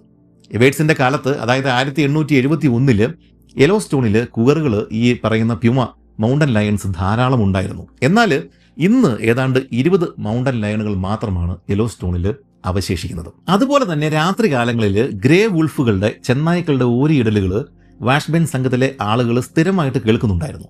എന്നാൽ ഇവ വളർത്തു മൃഗങ്ങൾക്ക് ഭീഷണിയായതുകൊണ്ട് ആളുകൾ ഇവയെ കൊന്നെടുക്കാൻ ആരംഭിച്ചതോട് കൂടിയിട്ട് 1926 യെലോസ്റ്റോണിൽ ഒരൊറ്റ ഗ്രേ വുൾഫ് പോലും ഇല്ലാതായി. അതോടുകൂടി യെലോസ്റ്റോണിലെ എൽക്കുകളുടെയും മറ്റ് സസ്യബുക്കുകളുടെയും എണ്ണം ക്രമാതീതമായിട്ട് വർദ്ധിക്കുകയും അത് ചെടികളുടെയും പുൽമേടുകളുടെയും നാശത്തിന് വഴിവെക്കുകയും ചെയ്തു. അവസാനം 1995 കാനഡയിൽ നിന്നും ഏതാണ്ട് 14 ഗ്രേ വുൾഫുകളെ വാങ്ങി യെലോസ്റ്റോണിൽ കൊണ്ടുവിട്ടു. ഇപ്പോൾ 10ഓളം സംഘങ്ങളിലായിട്ട് ഏതാണ്ട് 120 ഗ്രേ വുൾഫുകൾ യെലോസ്റ്റോണിൽ വിഹരിക്കുന്നുണ്ട്. നമുക്ക് തിരികെ വരാം. ഈ മൗണ്ടൻ ലയണിനെ കണ്ട ആ ഒരു രാത്രി ക്ഷീണം കാരണം നമ്മുടെ എവേർട്സ് ഉറങ്ങിപ്പോയി. എങ്കിലും ചുറ്റിലുമുള്ള കാലാവസ്ഥയ്ക്ക് എന്തോ മാറ്റം സംഭവിച്ചിട്ടുണ്ട് എന്ന് മനസ്സിലായതുകൊണ്ട് അദ്ദേഹം ഒരിക്കൽ കൂടി ഉറക്കമുണർന്നു. മഞ്ഞ്, മഴ, കാറ്റ് ഇതെല്ലാം കൂടെ കൂടിയിട്ട് ഒരുമിച്ച് സമ്മേളിക്കുന്ന ഒരു യെലോസ്റ്റോൺ രാത്രികളിൽ ഒന്നായിരുന്നു അത്. എവേർട്സ് ആകെ നനഞ്ഞു കുതിർന്നു. രാവിലെ ആയതോടെ തൊട്ടടുത്ത് ഇലകളും ശിരങ്ങളും കൂടുതലുള്ള മറ്റൊരു വൃക്ഷം കണ്ടതോടെ എവേർട്സ് അതിൻ്റെ ചുവട്ടിലേക്ക് മാറിയിരുന്നു. മഴ കൊള്ളുന്നില്ലായിരുന്നുവെങ്കിലും മഞ്ഞും തണുപ്പും അസഹനീയമായിരുന്നു. ആ കാലാവസ്ഥ തുടർച്ചയായി 2 ദിവസങ്ങളാണ് നീണ്ടുനിന്നത്. വിശപ്പ് മൂത്തിട്ട് തിസിൽ കിഴങ്ങുകൾ പറിക്കുവാൻ പോലും ഒരു സെക്കൻഡ് ഇരിക്കുന്ന സ്ഥലത്ത് നിന്നും ഒന്ന് അനങ്ങുവാൻ പോലും അദ്ദേഹത്തിന് സാധിച്ചില്ല. വിശപ്പ് കാരണം എവേഴ്സ് ബോധം കെട്ടു പോകുന്ന അവസ്ഥയിലായി. അപ്പോഴാണ് തൊട്ടടുത്തുള്ള കുറ്റിക്കാട്ടിൽ തണുപ്പിന്റെ ആധിക്യം കാരണം ഒരു ചെറു പക്ഷി അനങ്ങാതെ നിലത്തിരിക്കുന്നത് എവേഴ്സ് കണ്ടത്. ഡാർക്ക് ഐഡ് ജങ്കോ എന്ന ഇനം ഒരു കുരുവിയായിരുന്നു അത്. കൂടുതലും നിലത്ത് കൊത്തിപ്പെറുക്കി നടക്കുന്ന ഒരു പക്ഷിയാണ്. എന്തായാലും വിശപ്പ് മൂലം ഭ്രാന്തിന്റെ വക്കിലായിരുന്ന എവേഴ്സ് തണുപ്പ് മൂലം മരവിച്ചിരുന്ന ആ ചെറുപക്ഷിയെ കൈയോടെ പിടികൂടുകയും അതിനെ കൊന്ന് തൂവലുകൾ പറിച്ചു കളഞ്ഞ് പച്ചയ്ക്ക് തന്നെ ഭക്ഷിക്കുകയും ചെയ്തു. ഇങ്ങനെ ഈ മോശം കാലാവസ്ഥ 3 ദിവസങ്ങൾ നീണ്ടു നിന്നു. 3-ാം ദിവസം രാവിലെ മഴ പക്ഷേ പൂർണ്ണമായിട്ടും ശമിച്ചു. ആ സമയത്ത് എവേഴ്സ് പുറത്തിറങ്ങി ചൂട് നീരുറവുകൾ ഒക്കെയുള്ള ധാരാളമുള്ള ആ സ്ഥലത്തേക്ക് നടക്കുകയും ചെയ്തു. ഇതേ സമയം എവേഴ്സിന്റെ സുഹൃത്തുക്കൾ അദ്ദേഹത്തിനായിട്ടുള്ള തിരച്ചിലുകൾ പുനരാരംഭിച്ചിട്ടുണ്ടായിരുന്നു. അവര് 3 സംഘങ്ങളായിട്ട് തിരിഞ്ഞിട്ട് 3 ദിക്കുകളിലേക്ക് നീങ്ങി. ഒരാൾ മാത്രം ക്യാമ്പിൽ തങ്ങുകയും ചെയ്തു. എവേഴ്സ് കാണുവാനായിട്ട് അവർ പല സ്ഥലങ്ങളിലും നോട്ടീസുകൾ പതിപ്പിക്കുകയും അദ്ദേഹത്തിന് വഴി കാട്ടുവാനായിട്ട് പല സ്ഥലങ്ങളിലും വിറകുകൾക്ക് തീയിടുകയും ചെയ്തു. കൂടാതെ എവേഴ്സ് കാണാൻ സാധ്യതയുള്ള സ്ഥലങ്ങളിൽ അവർ ഭക്ഷണം കുഴിച്ചിടുകയും മരങ്ങളിൽ കെട്ടിത്തൂക്കിയിടുകയും അവയുടെ സ്ഥാനം നോട്ടീസിൽ എഴുതി വെക്കുകയും ഒക്കെ ചെയ്തു. എന്നാൽ മൗണ്ട് ഷെറിഡന്റെ അപ്പുറത്തും ഇപ്പുറത്തുമായിട്ടാണ് ഇതെല്ലാം സംഭവിക്കുന്നത്. അതുകൊണ്ട് തന്നെ ഇതൊന്നും എവേഴ്സിന് കാണുവാൻ സാധിച്ചില്ല. മാത്രവുമല്ല, കുന്നിൻ മുകളിൽ അവരെ ആഴി ഉണ്ടാക്കിയ സമയത്ത് എവേഴ്സ് പൈൻ മരക്കാട്ടിലായിരുന്നു. അതുകൊണ്ട് തന്നെ ആ തീയെ കാണാനായിട്ട് അദ്ദേഹത്തിന് സാധിച്ചതുമില്ല. ഇതേ സമയത്ത് നമ്മുടെ എവേഴ്സ് തടാകത്തിൽ നിന്നും അധികം ദൂരെയല്ലാത്ത ഒരിടത്ത് 2 ചൂട് നീരുറവുകൾ ഉണ്ട്. അതിന്റെ ഇടയിൽ ഒരു സ്ഥലമുണ്ട്. അവിടെ എത്തിച്ചേർന്നു. അതിന്റെ ചുവട്ടിൽ ഇദ്ദേഹം വിശ്രമിക്കുന്ന സമയത്ത് ഈ നീരുറവുകളിൽ നിന്നുള്ള ചൂട് നീരാവി ഉപയോഗിച്ചിട്ട് ഇദ്ദേഹം തന്റെ വസ്ത്രങ്ങൾ ഉണക്കിയെടുത്തു. അതുകൂടാതെ തനിക്ക് സ്ഥിരമായിട്ട് അവിടെ വന്നിരിക്കുവാൻ വേണ്ടിയിട്ട് പൈൻ മരങ്ങളുടെ വീണ് കിടന്നിരുന്ന ശാഖകൾ കൂട്ടിവെച്ചിട്ട് ഒരു കൂടാരവും ഇദ്ദേഹം നിർമ്മിച്ചു. ഇതിനുശേഷം ഇദ്ദേഹം ധാരാളം തിസിൽ കിഴങ്ങുകൾ പറിച്ചുകൊണ്ട് വരികയും അവയെല്ലാം ഒരു കമ്പിൽ കോർത്തിട്ട ശേഷം ചൂടുവെള്ളത്തിൽ മുക്കിപ്പിടിച്ചിട്ട് വേവിച്ച് കഴിക്കുകയും ചെയ്തു. അങ്ങനെ ഈ ഉഷ്ണജല പ്രവാഹങ്ങൾ കൊണ്ട്, ഈ ഹോട്ട് സ്പ്രിങ്സ് കൊണ്ട് ഇദ്ദേഹത്തിന് വലിയ പ്രയോജനമൊക്കെയാണ് ഉണ്ടായത്. ഇദ്ദേഹത്തിന്റെ വസ്ത്രങ്ങൾ ഉണക്കിയെടുക്കാനായിട്ട് സാധിച്ചു. തിസിൽ കിഴങ്ങുകൾ കമ്പിൽ കോർത്ത് വെച്ചിട്ട് ഇങ്ങനെ ചുട്ടെടുക്കാനായിട്ട് അല്ലെങ്കിൽ വേവിച്ചെടുക്കാനായിട്ട് ഇദ്ദേഹത്തിന് സാധിക്കുകയും ചെയ്തു. ചിന്തിക്കുക, കിഴങ്ങുകൾ വേവിച്ചെടുക്കുക, ഉറങ്ങുക, ഈ 3 ജോലികൾ മാത്രമാണ് ഈ ദിനങ്ങളിൽ അദ്ദേഹത്തിന് ചെയ്യുവാനുണ്ടായിരുന്നത്. എന്നാൽ സെപ്റ്റംബർ മാസം 12-ാം തീയതി എക്സ്പെഡീഷൻ സംഘത്തിന്റെ തലവന്മാരായിട്ടുള്ള ലാങ്ഫോർഡും വാഷ്ബേണും എവേഴ്സിനെ തിരിഞ്ഞ് ഹാർട്ട് തടാകത്തിന്റെ മറുകരയിൽ എത്തിയിട്ടുണ്ടായിരുന്നു. എന്നാൽ തടാകത്തിന്റെ വടക്കൻ തീരത്ത് നിന്ന് ഏതാണ്ട് 2 കിലോമീറ്റർ അകലെ വെച്ചിട്ട് ഈ ലാങ്ഫോർഡിന്റെ കുതിര ചൂടുവെള്ളത്തിൽ ചവിട്ടുകയും അതിന് പരിക്കേൽക്കുകയും ചെയ്തു. അതോടുകൂടി അവർ തിരച്ചിലുകൾ അവസാനിപ്പിച്ചിട്ട് ക്യാമ്പിലേക്ക് മടങ്ങി. അവർ വീണ്ടും മുന്നോട്ട് വന്നിരുന്നുവെങ്കിൽ തടാകത്തിന്റെ മറുകരയിൽ താനുണ്ടാക്കിയ പ്രാകൃതമായിട്ടുള്ള കൂടാരത്തിന്റെ ഉള്ളിൽ തിസിൽ കിഴങ്ങുകളും കഴിച്ചുകൊണ്ടിരിക്കുന്ന എവേഴ്സിനെ അവർ കണ്ടെത്തിയേനെ. തിരികെ ക്യാമ്പിലേക്ക് മടങ്ങും വഴി ലാങ്ഫോർഡ് എവേഴ്സ് പട്ടിണി കിടക്കാൻ സാധ്യതയില്ല എന്ന് വാഷ്ബേണിനോട് പറയുകയും ചെയ്തു. കാരണം എവേഴ്സ് ഇപ്പോഴും സ്വന്തം കുതിരയെ വകവരുത്തിയിട്ട് ഭക്ഷണമാക്കിയിട്ടുണ്ടാവണം എന്നാണ് അദ്ദേഹം കരുതിയത്. പക്ഷേ ഈ എവേഴ്സിന്റെ കുതിര പണ്ടേ ഓടിപ്പോയ വിവരം അവരൊരിക്കലും അറിഞ്ഞിട്ടുണ്ടായിരുന്നില്ലല്ലോ. ഇതേ സമയത്ത് എങ്ങനെയും തീ ഉണ്ടാക്കാനുള്ള ഒരു ശ്രമത്തിലായിരുന്നു നമ്മുടെ എവേഴ്സ്. രാത്രിയിലെ തണുപ്പിൽ നിന്നും വന്യമൃഗങ്ങളിൽ നിന്നും രക്ഷപ്പെടുവാനായിട്ട് അതല്ലാതെ മറ്റൊരു മാർഗവുമില്ല. അതിനായിട്ട് താൻ പണ്ട് വായിച്ച എക്സ്പെഡീഷൻ കഥകളും സാഹസിക യാത്രകളും എവേഴ്സ് ഓർമ്മിച്ചെടുക്കാനായിട്ട് തുടങ്ങി. അവർ ഇത്തരം സന്ദർഭങ്ങളിൽ എന്താണ് ചെയ്തത്? എവേഴ്സ് വായിച്ച മിക്ക ചരിത്ര കഥകളിലും ആളുകൾ ഒറ്റയ്ക്കായിരുന്നില്ല. എന്നാൽ ഇപ്പോൾ താൻ ഏകനാണ്. തനിക്കിനി എന്ത് ചെയ്യാൻ സാധിക്കും? പെട്ടെന്നാണ് എവേഴ്സ് തൻ്റെ പോക്കറ്റിൽ കിടക്കുന്ന ഓപ്പറ ഗ്ലാസുകളുടെ കാര്യം ഓർമ്മിച്ചത്. ഒരു കോൺവെക്സ് ലെൻസും ഒരു കോൺകേവ് ലെൻസും അതിൻ്റെ അകത്തുണ്ട്. പഠിക്കുന്ന സമയത്ത് എനിക്കിത് രണ്ടും പേരുകൊണ്ട് തിരിച്ചറിയാനായിട്ട് വലിയ പ്രയാസമായിരുന്നു. അതിനൊരു പരിഹാരം കണ്ടെത്തിയത് ഇങ്ങനെയാണ്. കേവ് എന്ന് പറഞ്ഞാൽ ഗുഹയാണല്ലോ. അപ്പോൾ അകത്തേക്ക് കുഴിഞ്ഞിരിക്കുന്നത് കോൺകേവ്, പുറത്തേക്ക് തള്ളി നിൽക്കുന്നത് കോൺവെക്സ്. നമ്മുടെ എവേഴ്സ് തൻ്റെ ഓപ്പറ ഗ്ലാസിൽ നിന്നും കോൺവെക്സ് ലെൻസ് പുറത്തേക്ക് എടുക്കുകയും ആകാശത്ത് സൂര്യൻ തെളിയുന്നത് വരെയും കാത്തു നിൽക്കുകയും ചെയ്തു. ഉച്ചയോടെ സൂര്യൻ നല്ല രീതിയിൽ തെളിഞ്ഞ് പ്രകാശിക്കുന്ന ആ ഒരു സമയത്ത് അദ്ദേഹം കോൺവെക്സ് ലെൻസ് സൂര്യൻ നേർക്ക് പിടിക്കുകയും അതിൽ നിന്നും കേന്ദ്രീകരിച്ചു വരുന്ന പ്രകാശം ഈർപ്പം മാറ്റി ഉണക്കിയെടുത്ത മരക്കമ്പിലേക്ക് പതിപ്പിക്കുകയും ചെയ്തു.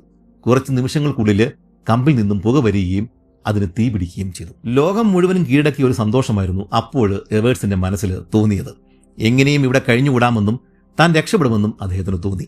ഇല്ല, താൻ പരാജയപ്പെടില്ല എന്നുള്ള ഉറച്ച വിശ്വാസം അപ്പോഴാണ് എവേഴ്സിന്റെ മനസ്സിൽ കടന്നുകൂടിയത്. ഉണങ്ങിയ മരക്കമ്പിൽ മാത്രമല്ല, മരവിച്ച് കിടന്നിരുന്ന എവേഴ്സിന്റെ മനസ്സിലും കൂടിയായിരുന്നു ആ തീ പടർന്നു കയറിയത്. എന്നാൽ ഈ ഒരു സന്തോഷത്തിന്റെ ഇടയിലും എവേഴ്സ് അബദ്ധം കാണിച്ചു. ചൂട് വമിക്കുന്ന നീരുറവയുടെ അരികിൽ അശ്രദ്ധമായിട്ട് കിടന്ന് ഉറങ്ങിപ്പോയത് കാരണം എവേഴ്സിന്റെ പുറകു ഭാഗത്ത് ആവി തട്ടുകയും സാരമായിട്ട് പൊള്ളലേൽക്കുകയും ചെയ്തു. തണുപ്പ് കാരണം മരവിച്ചു പോയ കാലിന്റെ കൂടെ പുറകു ഭാഗം പൊള്ളുക കൂടി ചെയ്തു കഴിഞ്ഞപ്പോഴേക്കും എവേഴ്സിന് നിവർന്ന് കിടക്കുവാൻ പോലും സാധ്യമല്ലാതായി. ഇതേസമയം തിസിൽ കിഴങ്ങൾ കൊണ്ട് മാത്രം അതിജീവനം അസാധ്യമാണ് എന്ന് മനസ്സിലാക്കിയ എവേഴ്സ് ഹേർട്ട് തടാകത്തിൽ നിന്നും എങ്ങനെയും മീനുകളെ പിടിക്കാനായിട്ട് തീരുമാനമെടുത്തു.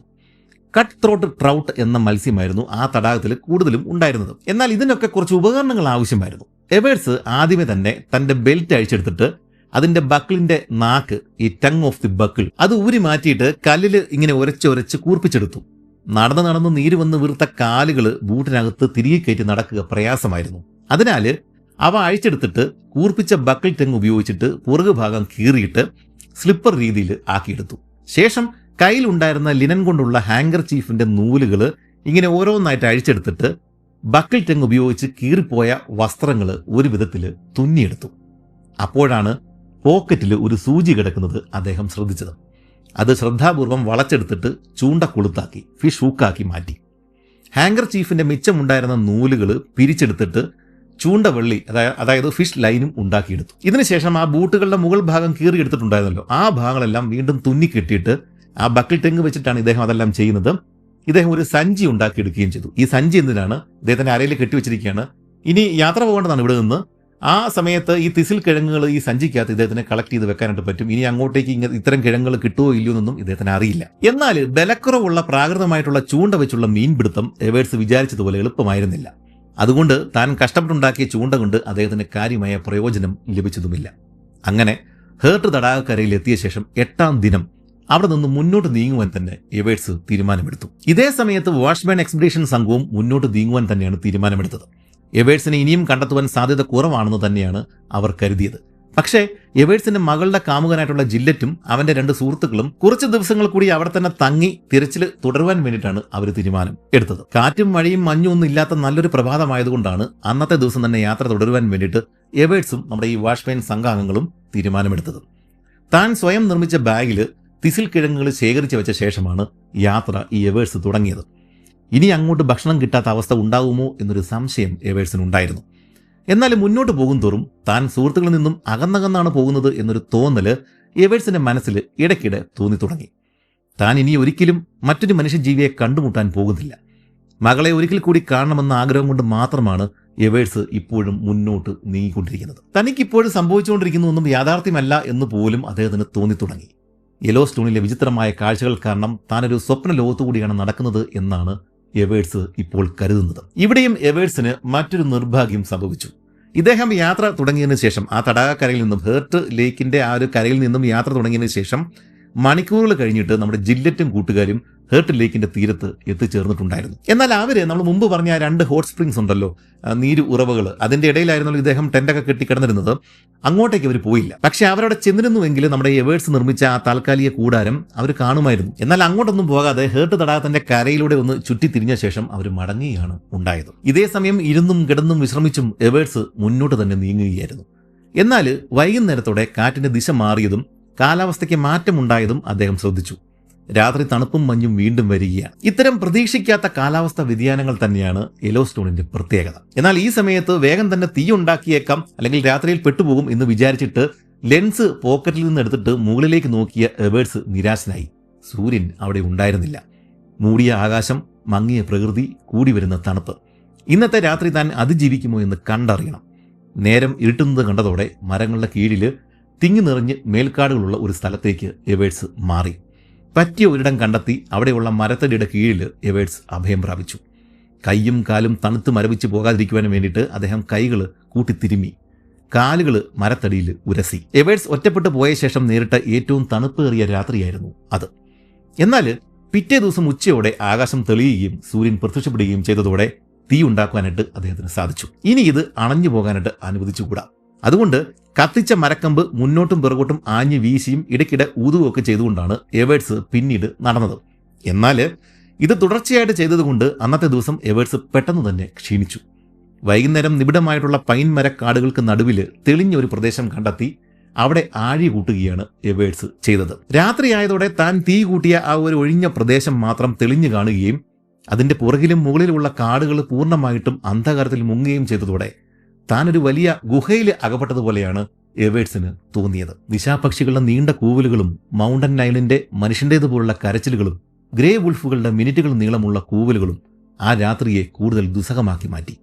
ഹോട്ട് സ്പ്രിങ്ങിലെ നീരാവിൽ നിന്നും പൊള്ളലേറ്റ പുറകുഭാഗം കാരണം എവേർട്സിന് ഒന്നിരിക്കുവാനും കിടക്കുവാനും നല്ല പ്രയാസം അനുഭവപ്പെടുന്നുണ്ടായിരുന്നു. അവസാനം ഒരു വിധത്തിൽ ഒരു മരത്തിന്റെ ചുവട്ടിൽ ചാരിയിരിക്കുവാൻ അദ്ദേഹത്തിന് സാധിച്ചു.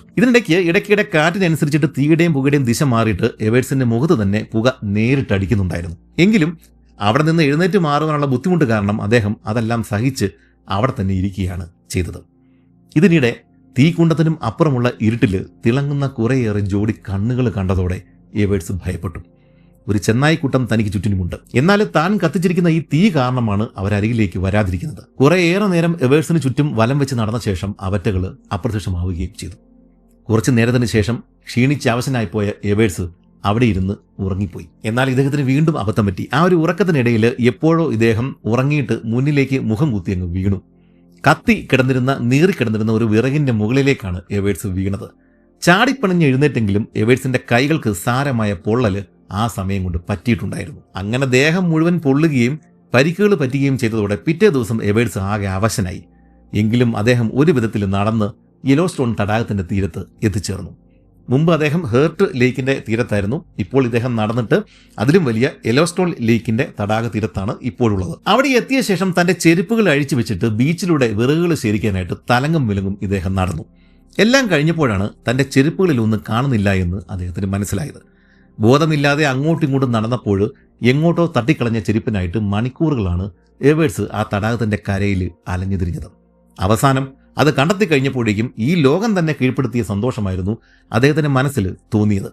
ചെരുപ്പില്ലാതെ തനിക്കിനി ഒരടി പോലും മുന്നോട്ട് പോകാനാവില്ല എന്ന സത്യം മനസ്സിലായതുകൊണ്ടാവണം എവേർട്സ് ആകെ പരിഭ്രാന്തനായത്. അങ്ങനെ വീണ്ടും ഈ യെലോസ്റ്റോൺ തടാക തീരത്തുകൂടി മുന്നോട്ടേക്ക് നടന്ന എവേർട്സ് അവസാനം വാഷ്ബേൺ എക്സ്പെഡീഷൻ സംഘം മുൻപ് താമസിച്ചിരുന്ന ഒരു സ്ഥലത്ത് എത്തിച്ചേർന്നു.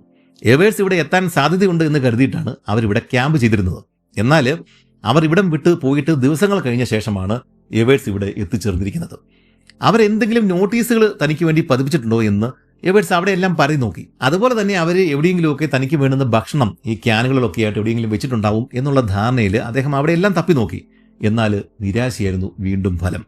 മറ്റ് പല സ്ഥലങ്ങളിലും നമ്മുടെ ഈ എക്സ്പെഡീഷൻ സംഘം ഇങ്ങനെ ഈ ആഹാര സാധനങ്ങളെ കുഴിച്ചിട്ടുണ്ടായിരുന്നുവെങ്കിലും ഇവിടെ അതുണ്ടായിരുന്നില്ല. പകരം നിലത്ത് നിന്നും ഒരു ഡിന്നർ ഫോർക്കും ഈസ്റ്റ് പൗഡറിന്റെ ഒരു ക്യാനുമാണ് എവേർട്സിന് ഇവിടെ നിന്നും കിട്ടിയത്. ഡിന്നർ ഫോർക്ക് നമ്മുടെ തിസിൽ റൂട്ടുകൾ പിഴുതെടുക്കാനായിട്ട് സാധിക്കും. അത് വെച്ച് പിഴുതെടുക്കാൻ പറ്റും. പിന്നെ നമ്മുടെ ക്യാന് ഈസ്റ്റിൻ്റെ ക്യാന്, കാലിയായ ഈസ്റ്റിൻ്റെ ക്യാന് ഇദ്ദേഹം വെള്ളം കുടിക്കുവാൻ വേണ്ടിയിട്ട് അതിൻ്റെ മുകൾഭാഗം പൊട്ടിച്ച ശേഷം അങ്ങനെ വെള്ളം കുടിക്കാൻ വേണ്ടിയിട്ട് ഒരു ഗ്ലാസ് ആയിട്ട് ഇദ്ദേഹം പിന്നീട് ഉപയോഗിക്കാനായിട്ട് തുടങ്ങുകയും ചെയ്തു. ഇതുകൂടാതെ ഈ ക്യാമ്പിൽ നിന്നും എക്സ്പെഡീഷൻ സംഘത്തിലെ കുതിരകൾ പോയ വഴികൾ കണ്ടെത്താൻ സാധിച്ചത് എവേർട്സിന് അതും ഒരു ഗുണമായിട്ട് മാറി. അവർ അങ്ങനെ പോയ ആ ട്രാക്കിലൂടെ തന്നെ സഞ്ചരിക്കുവാൻ വേണ്ടിയിട്ടാണ് അദ്ദേഹം പിന്നീട് ശ്രമിച്ചത്. എന്നാൽ അതും അധിക ദൂരം ഉണ്ടായിരുന്നില്ല. ഇലകൾ വന്നു മൂടിയിട്ട് ട്രാക്കുകൾ മറഞ്ഞു പോയതുകൊണ്ട് ശരിയായ വഴി കണ്ടെത്തുവാനായിട്ട് എവേർട്സിന് സാധിച്ചില്ല. അന്നത്തെ വൈകുന്നേരം എവേർട്സ് തീ ഉണ്ടാക്കുകയും പഴയതുപോലെ വലിയൊരു തീക്കുണ്ടം ഉണ്ടാക്കിയ ശേഷം ഒരു മരച്ചുവട്ടിൽ വിശ്രമിക്കുകയും ചെയ്തു. പെട്ടെന്ന് തന്നെ ഉറങ്ങിപ്പോയ എവേർട്സ് തന്റെ കയ്യിൽ ചൂട് അനുഭവപ്പെട്ടതിനെ തുടർന്നാണ് ഞെട്ടി എഴുന്നേറ്റത്. എവേർട്സ് ഉണ്ടാക്കിയ തീയ് സമീപത്തുള്ള ഉണക്ക മരങ്ങളിലേക്ക് കയറി പിടിക്കുകയും വലിയൊരു കാട്ടുതീയായി മാറുകയും ചെയ്തിരിക്കുകയാണ്. തന്റെ കൈക്ക് സാരമായിട്ട് പൊള്ളലേറ്റെങ്കിലും അത് ഗൗനിക്കാതെ അദ്ദേഹം ദൂരേക്ക് ഓടി മാറി. ബക്കിൾ ടങ് കൊണ്ടുണ്ടാക്കിയ കത്തി, മീൻ പിടിക്കാൻ വേണ്ടി ഇദ്ദേഹം ഉണ്ടാക്കിയ ഫിഷിംഗ് ലൈന്, അതിന്റെ കൊളുത്ത്, ഇങ്ങനെയുള്ള സകല സാധനങ്ങളും നിലത്ത് അഴിച്ചു വെച്ചിട്ടാണ് എവേർട്സ് കിടന്ന് ഉറങ്ങാൻ കിടന്നിരുന്നത്. അതെല്ലാം തീക്കുള്ളിൽ പെട്ടുപോവുകയും ചെയ്തു. താൻ അബദ്ധത്തിലുണ്ടാക്കിയ ഈ കാട്ടുതീ പടർന്നു കയറുന്നത് നിസ്സഹായനായിട്ട് നോക്കി നിൽക്കാൻ മാത്രമേ എവേർട്സിന് സാധിച്ചുള്ളൂ. അന്നത്തെ രാത്രി യെലോസ്റ്റോണിലെ അതിപുരാതനമായ പൈൻ ഫോറസ്റ്റുകളിൽ ഒരു ഭാഗം പൂർണ്ണമായും കത്തി നശിക്കുകയും ചെയ്തു. അന്നത്തെ രാത്രി ഉറങ്ങാതെ കഴിച്ചുകൂട്ടിയ എവേർട്സ് പിറ്റേ ദിവസം ആകെ നിരാശനായിട്ടാണ് നടന്നു നീങ്ങിയത്. വലിയൊരു പാറ കണ്ടതോടെ അദ്ദേഹം ഒരു വിധത്തിൽ അള്ളിപ്പിടിച്ച് അതിൻ്റെ മുകളിലേക്ക് കയറി. അവിടെ നിന്ന് നോക്കിയാൽ വിശാലമായ ഒരു ദൃശ്യം ലഭിക്കുകയും ശേഷം ഏത് വഴിയാണ് പോകേണ്ടത് എന്ന് തീരുമാനിക്കാൻ സാധിക്കുകയും ചെയ്യും. യെലോസ്റ്റോൺ തടാകത്തിൽ നിന്നും യെലോസ്റ്റോൺ നദി പുറത്തേക്ക് ഒഴുകുന്ന ആ ഒരു കാഴ്ചയൊക്കെ അവിടെ നിന്ന് വ്യക്തമായിട്ട് അദ്ദേഹത്തിന് കാണാൻ സാധിക്കുന്നുണ്ട്. മറുഭാഗത്ത് പൈൻ മരങ്ങളുടെ നിബിഡ വനമാണ് ഉള്ളത്. ഇതിൽ ഏത് വഴി തിരഞ്ഞെടുക്കും? വിശപ്പ് കൊണ്ട് തളർന്നുപോയ എവേർട്സ് ആ പാറയുടെ മുകളിൽ കുറേ നേരം ചിലവഴിച്ചു. തിസിൽ കിഴങ്ങുകൾ ഇപ്പോൾ വയറ്റിൽ തീരെ ദഹിക്കുന്നതേയില്ല. കഴിക്കുന്നതെല്ലാം അപ്പോൾ തന്നെ ഛർദ്ദിച്ചു പോവുകയാണ് ചെയ്യുന്നത്. മറ്റെന്തെങ്കിലും ആഹാരം കണ്ടെത്തിയില്ലെങ്കിൽ താൻ 1-2 ദിവസങ്ങൾക്കുള്ളിൽ മരണപ്പെടുമെന്ന് അദ്ദേഹത്തിന് തോന്നി. ക്ഷീണം കൊണ്ട് തളർന്നുപോയ എവേർട്സിന്റെ കണ്ണുകളിൽ ഇരുട്ട് കയറി. അടുത്ത നിമിഷം എവേർട്സിന്റെ മനസ്സ് ഏതോ മായാലോകത്തിലേക്ക് ഊളിയിട്ടു. എവേർട്സ്, എഴുന്നേൽക്ക്! ആരോ വിളിക്കുന്നതുപോലെ അദ്ദേഹത്തിന് തോന്നി. താൻ ചെറുപ്പം മുതലേ എല്ലാ കാര്യങ്ങൾക്കും ഉപദേശം തേടിയിരുന്ന തൻ്റെ പ്രിയങ്കരനായ പഴയ സുഹൃത്ത് അതാ തൊട്ടരികിൽ നിൽക്കുന്നു. എവേർട്സ്, നീ ഇനി കാട്ടിലൂടെ പോകണ്ട. പോയാൽ നീ മരിക്കും. നദിയോട് ചേർന്ന് പോയാൽ നിനക്ക് നിന്റെ സുഹൃത്തുക്കളെ കാണാൻ സാധിക്കും. തൻ്റെ പഴയ സുഹൃത്തിന്റെ ശബ്ദം എവേർട്സിന് വലിയ ആശ്വാസമായിട്ട് തോന്നി. സത്യത്തില് സ്റ്റാർവേഷൻ സൈക്കോസിസ് മൂലമുണ്ടാകുന്ന ഹലൂസിനേഷൻ കാരണമാണ് എവേർട്സിന് ഇങ്ങനെയൊക്കെ തോന്നുന്നത്. എന്തായാലും താൻ കേട്ട ശബ്ദം പറയുന്നത് തന്നെ ചെയ്യുവാനായിട്ട് എവേർട്സ് തീരുമാനമെടുത്തു. യെലോസ്റ്റോൺ നദിയുടെ തീരത്തുകൂടി അതിനെ പിന്തുടർന്ന് പോകുവാൻ തന്നെയാണ് അദ്ദേഹം തീരുമാനമെടുത്തത്. വഴിയിലുടനീളം തൻ്റെ കൂടെ ആരൊക്കെയോ ഉണ്ടെന്നുള്ള ധാരണയിൽ അവരോട് സംസാരിച്ചുകൊണ്ടാണ് എവേർട്സ് പിന്നീട് നടന്നു നീങ്ങിയത്. പിന്നീടുള്ള ദിവസങ്ങളിൽ എവേർട്സിന് രാത്രിയോ പകലോ സമയമോ തിരിച്ചറിയാൻ സാധിക്കുന്നുണ്ടായിരുന്നില്ല. സമയം മുന്നോട്ട് പോകും തോറും എവേർട്സിന്റെ വിശപ്പും മെല്ലെ മെല്ലെ ഇല്ലാതായി. പക്ഷെ രാത്രി കിടക്കുന്ന സമയത്ത് മുഴുവനും ഇദ്ദേഹം താൻ വീട്ടിലിരുന്ന് സ്വാദിഷ്ടമായിട്ടുള്ള ഡിന്നർ മകളോടൊപ്പം ഒരുമിച്ചിരുന്ന് കഴിക്കുന്നത് സ്വപ്നം കണ്ടുകൊണ്ടാണ് അദ്ദേഹം ഉറങ്ങിയിരുന്നത്. ആ സമയമെല്ലാം തൻ്റെ ഈ മുമ്പ് പറഞ്ഞ സുഹൃത്ത് തൊട്ടരികിലുണ്ട് എന്ന് വിചാരിച്ചിട്ട് അയാളോട് തുടർച്ചയായിട്ട് സംസാരിച്ചുകൊണ്ടാണ് എവേർട്സ് ഉറങ്ങുന്നത്, കിടക്കുന്നത്. ഇതിനിടെ അദ്ദേഹം നടന്ന് യെലോസ്റ്റോൺ വെള്ളച്ചാട്ടങ്ങളുടെ അരികിൽ എത്തിച്ചേർന്നു. ഇതേ വഴി തന്നെയാണ് വാഷ്ബേൺ എക്സ്പെഡീഷൻ സംഘത്തോടൊപ്പം എവേർട്സ് യെലോസ്റ്റോണിലേക്ക് ഇങ്ങോട്ടേക്ക് വന്നത്. എന്നാൽ മുന്നിൽ കാണുന്ന മലകളും വെള്ളച്ചാട്ടങ്ങളും തൻ്റെ ശത്രുക്കളായിട്ടാണ് ഇപ്പോൾ അദ്ദേഹത്തിന് തോന്നുന്നത്. ഇതെല്ലാം മറികടന്നാലേ തനിക്ക് തൻ്റെ സുഹൃത്തുക്കളുടെ അരികിൽ എത്താനാവൂ എന്ന ചിന്തയായിരുന്നു അതിൻ്റെ പുറകിൽ ഉണ്ടായിരുന്നത്. ഇതേസമയം പട്ടിണി മൂലമുണ്ടായ ആ ഒരു ഹാലൂസിനേഷനിൽ നിന്നും എവേർട്സ് ഉണർന്നിട്ടുണ്ടായിരുന്നു. തൻ്റെ സുഹൃത്ത് പോലും തന്നെ ഉപേക്ഷിച്ചു എന്നാണ് എവേർട്സ് ഇപ്പോൾ കരുതുന്നത്. കാരണം സുഹൃത്തിൻ്റെ ശബ്ദം ഇപ്പോൾ അദ്ദേഹത്തിന് കേൾക്കുന്നില്ല. ഇതിനിടെ ഒരു അരുവിയുടെ തീരത്തെത്തിയ എവേർട്സ് വെള്ളത്തിലൂടെ ചെറിയ ചെറിയ പൊടി മീനുകൾ നീന്തി കളിക്കുന്നത് കണ്ടു. മിന്നോസ് എന്നറിയപ്പെടുന്ന ചെറു മീനുകളായിരുന്നു അത് കണ്ടിട്ട് തന്റെ ഇരു കൈകളും വെള്ളത്തിലേക്കിട്ട എവേർട്സിന്റെ കൈക്കുമ്പിളിൽ ഒന്നോ രണ്ടോ ചെറു മീനുകൾ പെട്ടുപോവുകയും എവേർട്സ് അവയെ ജീവനോടെ വായിലിട്ട് ചവച്ച് ഭക്ഷിക്കുകയും ചെയ്തു. ശേഷം കുറച്ച് മീനുകളെ താൻ ബൂട്ടിൽ നിന്നും ഉണ്ടാക്കിയെടുത്ത ആ ബാഗിലേക്ക് ഇടുകയും ചെയ്തു. എന്നാൽ അതൊന്നും കഴിക്കുവാൻ എവേർട്സിന് സാധിച്ചില്ല. അദ്ദേഹത്തിന്റെ വയർ ഇതൊന്നും സ്വീകരിക്കുന്ന അവസ്ഥയിലായിരുന്നില്ല ആ സമയത്തുണ്ടായിരുന്നത്. ഛർദ്ദിച്ച അവശനായ എവേർട്സ് വേച്ച് വെച്ചാണ് പിന്നീട് നടന്നത്. ഒന്ന് നിവർന്നു നിൽക്കുവാൻ പോലും സാധിക്കാതെ വന്നപ്പോൾ ഒരു കമ്പെടുത്ത് കുത്തിപ്പിടിച്ച് അദ്ദേഹം മുന്നോട്ട് തന്നെ നീങ്ങി. ഇതിനിടെ എവേർട്സിന്റെ മുന്നിലൂടെ മാനുകളും എൽക്കുകളും ഒട്ടനവധി പാഞ്ഞുപോയി.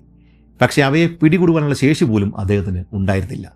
ഇടയ്ക്ക് എവേർട്സ് ഒരു ഗ്രിസ്ലി കരടിയുടെ മുന്നിൽ പെട്ടെങ്കിലും എന്തുകൊണ്ടോ ആ ഒരു മൃഗം ഇദ്ദേഹത്തെ ഉപദ്രവിച്ചില്ല. അന്നത്തെ ദിവസം ഉച്ചതിരിഞ്ഞിട്ട് എവേർട്സ് ടവർഫോൾ വെള്ളച്ചാട്ടത്തിന്റെ അരികിൽ എത്തിച്ചേർന്നു.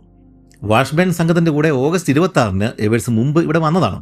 അവിടെയുള്ള വലിയൊരു മരത്തിൽ പൊള്ളയായ ഒരു ഭാഗം കണ്ടതോടെ രാത്രി അതിൻ്റെ ഉള്ളിൽ കിടക്കാമെന്ന് അദ്ദേഹം തീരുമാനമെടുത്തു. സത്യത്തിൽ അതൊരു കരടിയുടെ മടയായിരുന്നു, ഒരു ബെയർ ഡെന്നായിരുന്നു അത്. അതുകൊണ്ട് തന്നെ ചുറ്റും വിറകുകൾ വൃത്താകൃതിയിൽ അടുക്കി വെച്ച ശേഷം അതിന് തീ കൊളുത്തിയിട്ടാണ് എവേർട്സ് അതിൻ്റെ ഉള്ളിൽ കിടന്ന് ഉറങ്ങിയത്. രാത്രി കരടി വന്നാൽ എന്ത് ചെയ്യുമെന്നോ തീ അവതത്തിൽ മരത്തിലേക്ക് കയറി പിടിച്ചു കഴിഞ്ഞാൽ താൻ വെന്ത് മരിക്കുമെന്നോ അങ്ങനെയുള്ള ചിന്തകളൊന്നും ആ ഒരു സമയത്ത് അങ്ങനെ ചിന്തിക്കാനുള്ള ശേഷി പോലും ഈ എവേർട്സിന് ആ സമയത്ത് ഉണ്ടായിരുന്നില്ല. എന്തായാലും അന്നത്തെ രാത്രി ഒന്നും സംഭവിച്ചില്ല. പിറ്റേ ദിവസം വിശാലമായിട്ടുള്ള പുൽ മൈതാനങ്ങളിലൂടെയാണ് എവേർട്സ് യാത്ര ചെയ്തത്.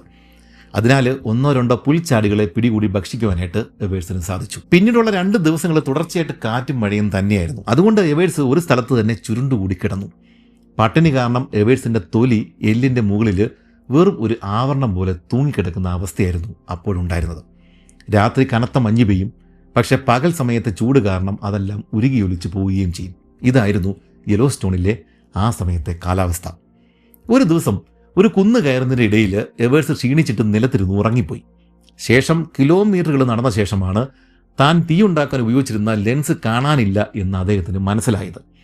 തൻ്റെ ജീവൻ നിലനിർത്തുവാനായിട്ട് അവശേഷിക്കുന്ന ഏക മാർഗമാണത്. ഭ്രാന്തിൻ്റെ വക്കിലെത്തിയ എവേർട്സ് ഇങ്ങോട്ടേക്ക് നടന്ന അത്രയും ദൂരം മുഴുവൻ തിരികെ നടന്ന് താൻ കിടന്നുറങ്ങിപ്പോയ കുന്നിൻ്റെ ചെരുവിൽ മടങ്ങിയെത്തുകയും ആ ലെൻസ് വീണ്ടെടുക്കുകയും ചെയ്തു. അന്ന് വൈകുന്നേരം തീയുണ്ടാക്കി കഴിഞ്ഞപ്പോഴേക്കും എവേർട്സിനുണ്ടായ സന്തോഷത്തിന് അതിരില്ലായിരുന്നു. അതിൻ്റെ പിറ്റേ ദിവസം ഇദ്ദേഹത്തിൻ്റെ വഴിയിൽ ഒരു വലിയ കുന്നുണ്ടായിരുന്നു. ആ കുന്ന്, ആ ഒരു ഹില്ല് സാവധാനം വലിഞ്ഞു കയറിയ എവേർട്സ് അത് ഇറങ്ങുവാനായിട്ട് വളരെയധികം പ്രയാസപ്പെട്ടു. കുത്തനെ താഴോട്ട് കിടന്നിരുന്ന അതിൻ്റെ ചെരുവിലൂടെ അള്ളിപ്പിടിച്ചിട്ട് മണിക്കൂറുകൾ കൊണ്ടാണ് അദ്ദേഹം ആ കുന്നിൻ്റെ മറുവശത്തേക്ക് ഇറങ്ങിയത്. ശേഷം അതിൻ്റെ ചുവടിലിരുന്നു കൊണ്ട് എവേർട്സ് ഒന്ന് മയങ്ങി. പെട്ടെന്ന് എന്തോ ഒരു ശബ്ദം കേട്ടിട്ടാണ് എവേർട്സ് കണ്ണു തുറന്നത്. വിയർപ്പ് കാരണം കണ്ണുകളാകെ നിറഞ്ഞിരുന്നതുകൊണ്ട് മുന്നിൽ എന്താണുള്ളത് എന്ന് അദ്ദേഹത്തിന് പെട്ടെന്ന് മനസ്സിലായില്ല. എന്നാൽ എന്തോ ഒരു വെളിച്ചം കണ്ണിലൂടെ മിന്നി മറഞ്ഞു പോകുന്നത് പോലെ അദ്ദേഹത്തിന് തോന്നി.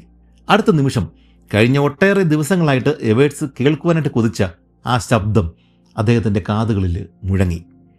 നിങ്ങൾ മിസ്റ്റർ എവേർട്സ് തന്നെയാണോ? ഇത്രയും കേട്ടപ്പോൾ തന്നെ എവേർട്സിന്റെ കണ്ണുകൾ നിറഞ്ഞൊഴുകി. വടി കുത്തിപ്പിടിച്ച് എഴുന്നേറ്റ് നിന്ന് അദ്ദേഹം വിറയ്ക്കുന്ന ശബ്ദത്തോടെ പറഞ്ഞു, അതെ, എവേഴ്സ് തന്നെയാണ്. പക്ഷേ ഈ കാണുന്നത് മാത്രമാണ് അവശേഷിക്കുന്നത്. ദൈവം നിങ്ങളെ അനുഗ്രഹിക്കട്ടെ. ഇത്രയും പറഞ്ഞ ശേഷം എവേഴ്സ് ആ വന്ന ആളുകളുടെ കൈകളിലേക്ക് കുഴഞ്ഞു വീണു. അന്ന് 1870 ഒക്ടോബർ മാസം 10-ാം തീയതിയായിരുന്നു. സംഘത്തിൽ നിന്നും വേർപെട്ട് പോയിട്ട് ഏതാണ്ട് 80 കിലോമീറ്ററുകൾ അകലെ വെച്ചിട്ടാണ് എവേഴ്സിനെ ജാക്ക് എന്നും ജോർജ് എന്നും പേരിലുള്ള 2 വേട്ടക്കാർ രക്ഷപ്പെടുത്തിയത്. വാഷ്ബേൺ എക്സ്പെഡീഷൻ സംഘം എവേഴ്സിന്റെ ശരീരമെങ്കിലും കണ്ടെത്തുവാൻ വേണ്ടിയിട്ട് ഏർപ്പെടുത്തിയിരുന്ന 2 ആളുകൾ തന്നെയായിരുന്നു അവർക്ക് പ്രത്യേക സമ്മാനങ്ങളൊക്കെ ഏർപ്പെടുത്തിയിട്ടുണ്ടായിരുന്നു. കാട്ടിൽ ഒറ്റപ്പെട്ടു പോയ ശേഷം 37 ദിവസങ്ങൾ കഴിഞ്ഞിട്ടാണ് വേട്ടക്കാർ ഈ 2 പേരും എവേഴ്സിനെ കണ്ടെത്തുന്നത്.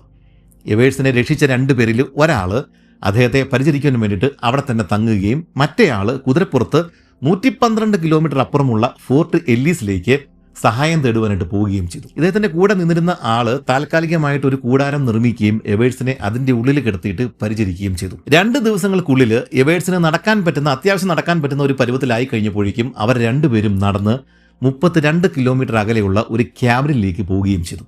വേട്ടക്കാർ സ്ഥിരമായിട്ട് താമസിച്ചു വന്നിരുന്ന ഒരു ചെറിയ ക്യാബിനായിരുന്നു അത്. 1867 നിർമ്മിക്കപ്പെട്ട ഈ ക്യാബിന്റെ പേര് ടർക്കി പെൻ എന്നായിരുന്നു. കൂടെ ഉണ്ടായിരുന്ന ആള് ഒരു മാനിനെ കൊന്ന് ഇറച്ചി പാകപ്പെടുത്തിയിട്ട് എവേഴ്സിന് കഴിക്കാനായിട്ട് കൊടുത്തെങ്കിലും അദ്ദേഹത്തിന്റെ വയറ് അത് സ്വീകരിക്കുവാൻ ഒരുക്കമായിരുന്നില്ല. ഈ സമയം അതുവഴി കടന്നുപോയ മറ്റൊരു വേട്ടക്കാരൻ അവിടെ എത്തുകയും എവേഴ്സിന്റെ അവസ്ഥ കണ്ട ശേഷം എന്തോ ഒന്ന് തീരുമാനിച്ച് പുറത്തു പോവുകയും ചെയ്തു. ജോർജ് ഹ്യൂസ്റ്റൺ എന്നായിരുന്നു ആ വേട്ടക്കാരന്റെ പേര്. അയാൾ പുറത്തിറങ്ങി അലഞ്ഞു തിരിഞ്ഞ് നടന്ന ശേഷം ഒരു കരടിയെ വെടിവെച്ച് കൊല്ലുകയും അതിന്റെ കൊഴുപ്പ് ഓയിൽ പരുവത്തിലാക്കിയ ശേഷം എവേഴ്സിനെ കൊണ്ട് കുടിപ്പിക്കുകയും ചെയ്തു. എന്തായാലും അയാളുടെ കരടിക്കൊഴുപ്പ് എവേഴ്സിന് ഗുണകരമായി. പിറ്റേ ദിവസം മുതൽ എവേഴ്സിന്റെ വേദന കുറയുകയും വിശപ്പ് തിരികെ വരികയും ചെയ്തു. 2 ദിവസങ്ങൾക്ക് ശേഷം ഫോർട്ട് എല്ലീസിലേക്ക് സഹായത്തിനായിട്ട് പോയ ആ മനുഷ്യൻ ഒരു കുതിരവണ്ടിയുമായിട്ട് തിരികെ വരികയും എവേഴ്സിനെ അതിൽ കയറ്റിയിട്ട് ബോസ്മൻ നഗരത്തിലേക്ക് എത്തിക്കുകയും ചെയ്തു. അങ്ങനെ ഒടുക്കം 37 ദിവസങ്ങൾ നീണ്ടുനിന്ന എവേഴ്സിന്റെ ദുരന്ത യാത്രയ്ക്ക് അവസാനമായി. ഇനി ഈ സംഭവ കഥയിൽ ഒട്ടേറെ രസകരമായിട്ടുള്ള കുറച്ച് കാര്യങ്ങൾ കൂടിയുണ്ട്. താൻ രക്ഷപ്പെട്ട് ഒരു വർഷത്തിന് ശേഷം ഒരു മാസികയിൽ 37 ഡേയ്സ് ഓഫ് പെറിൽ എന്ന പേരിൽ എവേഴ്സ് തന്നെ എഴുതിയ ഒരു ലേഖനമാണ് നമ്മുടെ ഈ ഒരു വീഡിയോയുടെ പ്രധാന റെഫറൻസ്. എന്നാൽ എവേഴ്സ് എഴുതിയ ആ ഒരു ലേഖനത്തിൽ കുറേയേറെ തെറ്റുകൾ കടന്നുകൂടിയിട്ടുണ്ട്. യെലോസ്റ്റോണിന്റെ ഭൂമിശാസ്ത്രം എവേഴ്സിന് മനസ്സിലാകാത്തത് കൊണ്ട് മാത്രം സംഭവിച്ച കുറച്ച് കാര്യങ്ങളാണ് അത്. ഇന്ന് മൗണ്ട് എവേഴ്സ് എന്ന് പറഞ്ഞ പേരിൽ ഒരു കൊടുമുടി യെലോസ്റ്റോൺ നാഷണൽ പാർക്കിൽ ഉണ്ട്. അത് നമ്മുടെ വാഷ്ബേൺ എക്സ്പെഡീഷൻ തുടങ്ങിയ സമയത്ത് തന്നെ എക്സ്പെഡീഷൻ സംഘത്തിലെ ലീഡേഴ്സ് എവേഴ്സിന്റെ പേരിൽ തന്നെ ഇട്ട ഒരു കൊടുമുടിയാണ്. എന്നാൽ താൻ ഒറ്റപ്പെട്ടു പോയ ശേഷം ഹേർട്ട് ലേക്കിന്റെ തീരത്ത് എത്തിക്കഴിഞ്ഞിട്ട് തടാകത്തിന്റെ പുറകിൽ കണ്ട മല ദിവസങ്ങൾക്ക് മുമ്പ് തൻ്റെ തന്നെ പേര് ചേർത്തി കൊടുത്ത അതേ മൗണ്ട് എവേഴ്സ് തന്നെയാണ് എന്നായിരുന്നു നമ്മുടെ ഈ എവേഴ്സ് കരുതിയത്. അതുകൊണ്ട് തൻ്റെ ലേഖനത്തിലുടനീളം ആ മലയെ മൗണ്ട് എവേഴ്സ് എന്നാണ് അദ്ദേഹം വിളിക്കുന്നത്. സത്യത്തിൽ അത് മൗണ്ട് ഷെർഡൻ എന്ന മലയായിരുന്നു. നമ്മുടെ ഈ വീഡിയോയിൽ ഇത്തരം തെറ്റുകളെല്ലാം തന്നെയും പൂർണ്ണമായിട്ടും തിരുത്തുകയും പരിഹരിക്കുകയും ചെയ്തിട്ടുണ്ട്. 2 വേട്ടക്കാർ എവേഴ്സിനെ കണ്ടെത്തുന്നതിന് മുമ്പുള്ള രാത്രിയിൽ അവർ ആ ഭാഗങ്ങളിൽ കറങ്ങി നടന്നിരുന്ന ഒരു മൗണ്ടൻ ലയണിനെ വെടിവെച്ച് കൊന്നിട്ടുണ്ടായിരുന്നു. എവേഴ്സ് ക്ഷീണിച്ച് അവശനായിട്ട് ആ ഭാഗങ്ങളിൽ ഉണ്ടെങ്കിൽ ഈ മൗണ്ടൻ ലയൺ ഉറപ്പായിട്ടും എവേഴ്സിനെ ആക്രമിക്കും എന്നുള്ളത് കൊണ്ടാണ് അവരത് ചെയ്തത്. അവരുടെ ഊഹം ശരിയായിരുന്നു. അന്നത്തെ ആ ഒരു രക്ഷപ്പെടലിൻ്റെ ആ ഒരു സമയത്തിന് മുമ്പുള്ള 2 ദിവസങ്ങൾക്ക് മുമ്പ് തന്നെ ഒരു കുഗർ ഈ പറയുന്ന മൗണ്ടൻ ലയൺ ഫോളോ ചെയ്യുന്നുണ്ട് എന്ന് എവേഴ്സിന് പലതവണ തോന്നിയിട്ടുണ്ടായിരുന്നു. ഒരു പക്ഷേ അതേ മൗണ്ടൻ ലയണിനെ തന്നെ ആവണം ഇവർ വെടിവെച്ച് കൊലപ്പെടുത്തിയത്. അതുപോലെ തന്നെ എവേഴ്സ് കണ്ട മൃഗങ്ങളുടെയും പക്ഷികളുടെയും റിപ്പോർട്ടുകൾ ഗവേഷകർക്ക് പിന്നീട് സഹായകരമായിട്ട് തീർന്നിട്ടുണ്ട്. അക്കാലത്ത് ചെന്നായ്ക്കളും കൈകൊട്ടികളും കാട്ടുപോത്തുകളും ധാരാളം ഉണ്ടായിരുന്നതിൻ്റെ തെളിവ് കൂടിയാണ് എവേഴ്സിന്റെ വിവരണങ്ങൾ. ഇതുപോലെ തന്നെ എവേഴ്സിന്റെ ഒരു കുതിര ആദ്യമേ ഓടിപ്പോയിട്ടുണ്ടായിരുന്നല്ലോ, അതിനെ കുറച്ച് ദിവസങ്ങൾക്ക് ശേഷം നമ്മുടെ ഈ എക്സ്പെഡീഷൻ സംഘത്തിലെ ആളുകൾ തന്നെ കണ്ടെത്തിയിട്ടുണ്ടായിരുന്നു. ഇനി ഈ ഒരു സംഭവത്തിന് ശേഷം എന്തൊക്കെയാണ് നടന്നത് എന്ന് നമുക്ക് നോക്കാം. തന്റെ ഭാവി അമ്മായിയപ്പനെ അന്വേഷിച്ച് നടന്ന നമ്മുടെ ഗില്ലറ്റ് തന്നെയാണോ എവേഴ്സിന്റെ മകൾ ബേസി എന്ന എലിസബത്തിനെ കല്യാണം കഴിച്ചത് എന്ന് നമുക്കറിയില്ല. കുറെ പരിധി നോക്കിയെങ്കിലും അതിന്റെ ഉത്തരം കിട്ടിയില്ല. $600 എവേഴ്സിനെ കണ്ടെത്തുന്നവർക്ക് സമ്മാനമായിട്ട് പ്രഖ്യാപിച്ചിരുന്നത്. എവേഴ്സിനെ കണ്ടെത്തിയ 2 പേരിൽ ജോർജ് മാത്രമാണ് ആ സമ്മാനം കൈപ്പറ്റിയത് എന്നാണ് ചില സ്ഥലങ്ങളിൽ കാണുന്നത്. എന്നാൽ 2 പേർക്കും അത് വീതം വെച്ച് കിട്ടി എന്നാണ് ഭൂരിഭാഗം ഗവേഷകരും ഇപ്പോൾ അഭിപ്രായപ്പെടുന്നത്. ഇതിൽ രണ്ടാമനായ ആള് ജാക്ക് ആണ് യെലോസ്റ്റോൺ നദിക്ക് കുറുകെ ആദ്യമായിട്ട് പാലം നിർമ്മിച്ച വ്യക്തി. ബാരോനൈറ്റ് പീക്ക് എന്ന് പറഞ്ഞ പേരിൽ ഒരു മല ഇദ്ദേഹത്തിൻ്റെ പേരിൽ ഇപ്പോഴും ഇവിടെയുണ്ട്. എന്തായാലും താൻ രക്ഷപ്പെട്ട് 2 വർഷങ്ങൾക്ക് ശേഷം ട്രൂമാൻ എവേഴ്സ് തന്റെ മകൾ എലിസബത്ത് ഒക്കെയായിട്ട് യെലോസ്റ്റോൺ ഒരിക്കൽ കൂടി സന്ദർശിക്കുകയും താൻ യാത്ര ചെയ്ത സ്ഥലങ്ങളൊക്കെ മകൾക്ക് കാണിച്ചു കൊടുക്കുകയും ചെയ്തു. ഭാര്യയുടെ മരണശേഷം ഇദ്ദേഹം പിന്നീട് മറ്റൊരു വിവാഹം കൂടി കഴിക്കുകയും ഇതിൽ ഒരു മകൻ കൂടി ജനിക്കുകയും ചെയ്തു. ഈ മകൻ ട്രൂമാൻ എവേഴ്സ് ജൂനിയർ 1961 യെലോസ്റ്റോൺ സന്ദർശിക്കുകയും ഒരു ഇന്റർവ്യൂ കൊടുക്കുകയും ചെയ്തിട്ടുണ്ട്. ഇതിൽ അയാൾ പറയുന്നത് അച്ഛൻ്റെ ഏറ്റവും വലിയ ദുഃഖം അന്നത്തെ രാത്രിയിൽ അബദ്ധത്തിൽ കാടിന് തീപിടിച്ച ആ സംഭവമായിരുന്നു എന്നാണ്. ട്രൂമാൻ എവേഴ്സ് സീനിയർ, നമ്മുടെ ഈ കഥയിലെ നായകൻ, 1901 ഫെബ്രുവരി മാസം 16-ാം തീയതി 85-ാമത്തെ വയസ്സിലാണ് ന്യൂമോണിയ ബാധിച്ച് മരണപ്പെടുന്നത്. അതുപോലെ തന്നെ നമ്മുടെ ഈ വീഡിയോയുടെ ആദ്യം സൂചിപ്പിച്ച 2 പേരുണ്ട്, മൗണ്ടൻ മാൻ ജോൺ കോട്ട്ലർ, പിന്നെ മൗണ്ടൻ മാൻ ജിം ബ്രിഡ്ജർ.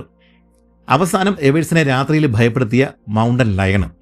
ഈ 3 ആളുകളെക്കുറിച്ചുള്ള അല്ലെങ്കിൽ ഈ 3 വ്യക്തികളെയും അല്ലെങ്കിൽ ആ മൃഗത്തെയും കുറിച്ചുള്ള ഓരോ വീഡിയോസും നമ്മൾ ഇതിനു മുമ്പ് ചെയ്തിട്ടുണ്ട്. ആ 3 വീഡിയോസിൻ്റെയും ലിങ്കുകൾ നമ്മുടെ ഈ വീഡിയോയുടെ അടിയിൽ ഞാൻ ചേർത്തിട്ടുണ്ട്. Lost in the Yellowstone by Lee Whittlesey, wonders of the Yellowstone by James Richardson, the Yellowstone National Park by Hiram Martin. ഇദ്ദേഹത്തിൻ്റെ നമ്മുടെ ഈ 3 പുസ്തകങ്ങളാണ് നമ്മുടെ ഈ എവേഴ്സിൻ്റെ ആ ഒരു വിവരണങ്ങൾക്ക് ഒപ്പം നമ്മൾ അഡീഷണൽ ഇൻഫർമേഷന് വേണ്ടിയിട്ട് വായിച്ചിട്ടുള്ളത്. ഭൂമിശാസ്ത്രം മനസ്സിലാക്കുവാനും ബാക്കി യെലോസ്റ്റോണിൻ്റെ ചരിത്രമൊക്കെ പഠിക്കുവാനും വേണ്ടിയിട്ട് ഈ 3 ബുക്കുകളാണ് നമ്മൾ വായിച്ച മറ്റ് പുസ്തകങ്ങൾ. എവേഴ്സിൻ്റെ ജീവൻ രക്ഷിച്ച എൽക്ക് തിസിൽ നമുക്ക് മുന്നിൽ മറ്റൊരു അനുഭവ പാഠമാണ് മുന്നോട്ട് വയ്ക്കുന്നത്. എല്ലാം തകർന്ന അവസ്ഥയിൽ ഇനി ഒന്നിനും നമ്മളെ രക്ഷിക്കാനാവില്ല എന്ന് കരുതുമ്പോൾ തന്നെ തൊട്ടടുത്ത് നമുക്കുള്ള രക്ഷ നമ്മുടെ മുന്നിൽ തന്നെ ഉണ്ടാവും. ഒരുപക്ഷെ മുള്ളുകൾ ഉള്ളതുകൊണ്ടോ അല്ലെങ്കിൽ വികൃതമായതുകൊണ്ടോ അതുമല്ലെങ്കിൽ നമുക്ക് ഇഷ്ടമില്ലാത്തത് കൊണ്ടോ ആവാം നാം അത് ശ്രദ്ധിക്കാതെ പോകുന്നത്. എന്നാൽ ആ മുള്ളുകളെ അതിജീവിച്ച് നാം അത് നേടിയെടുത്താൽ ജീവൻ നിലനിർത്താനുള്ളത് അവിടെ കണ്ടെത്താനായിട്ട് സാധിക്കും. ട്രൂമാൻ എവേഴ്സിൻ്റെ ചരിത്രം അതാണ് നമ്മളെ പഠിപ്പിക്കുന്നത്. നമുക്ക് വീണ്ടും കാണാം. നന്ദി, നമസ്കാരം.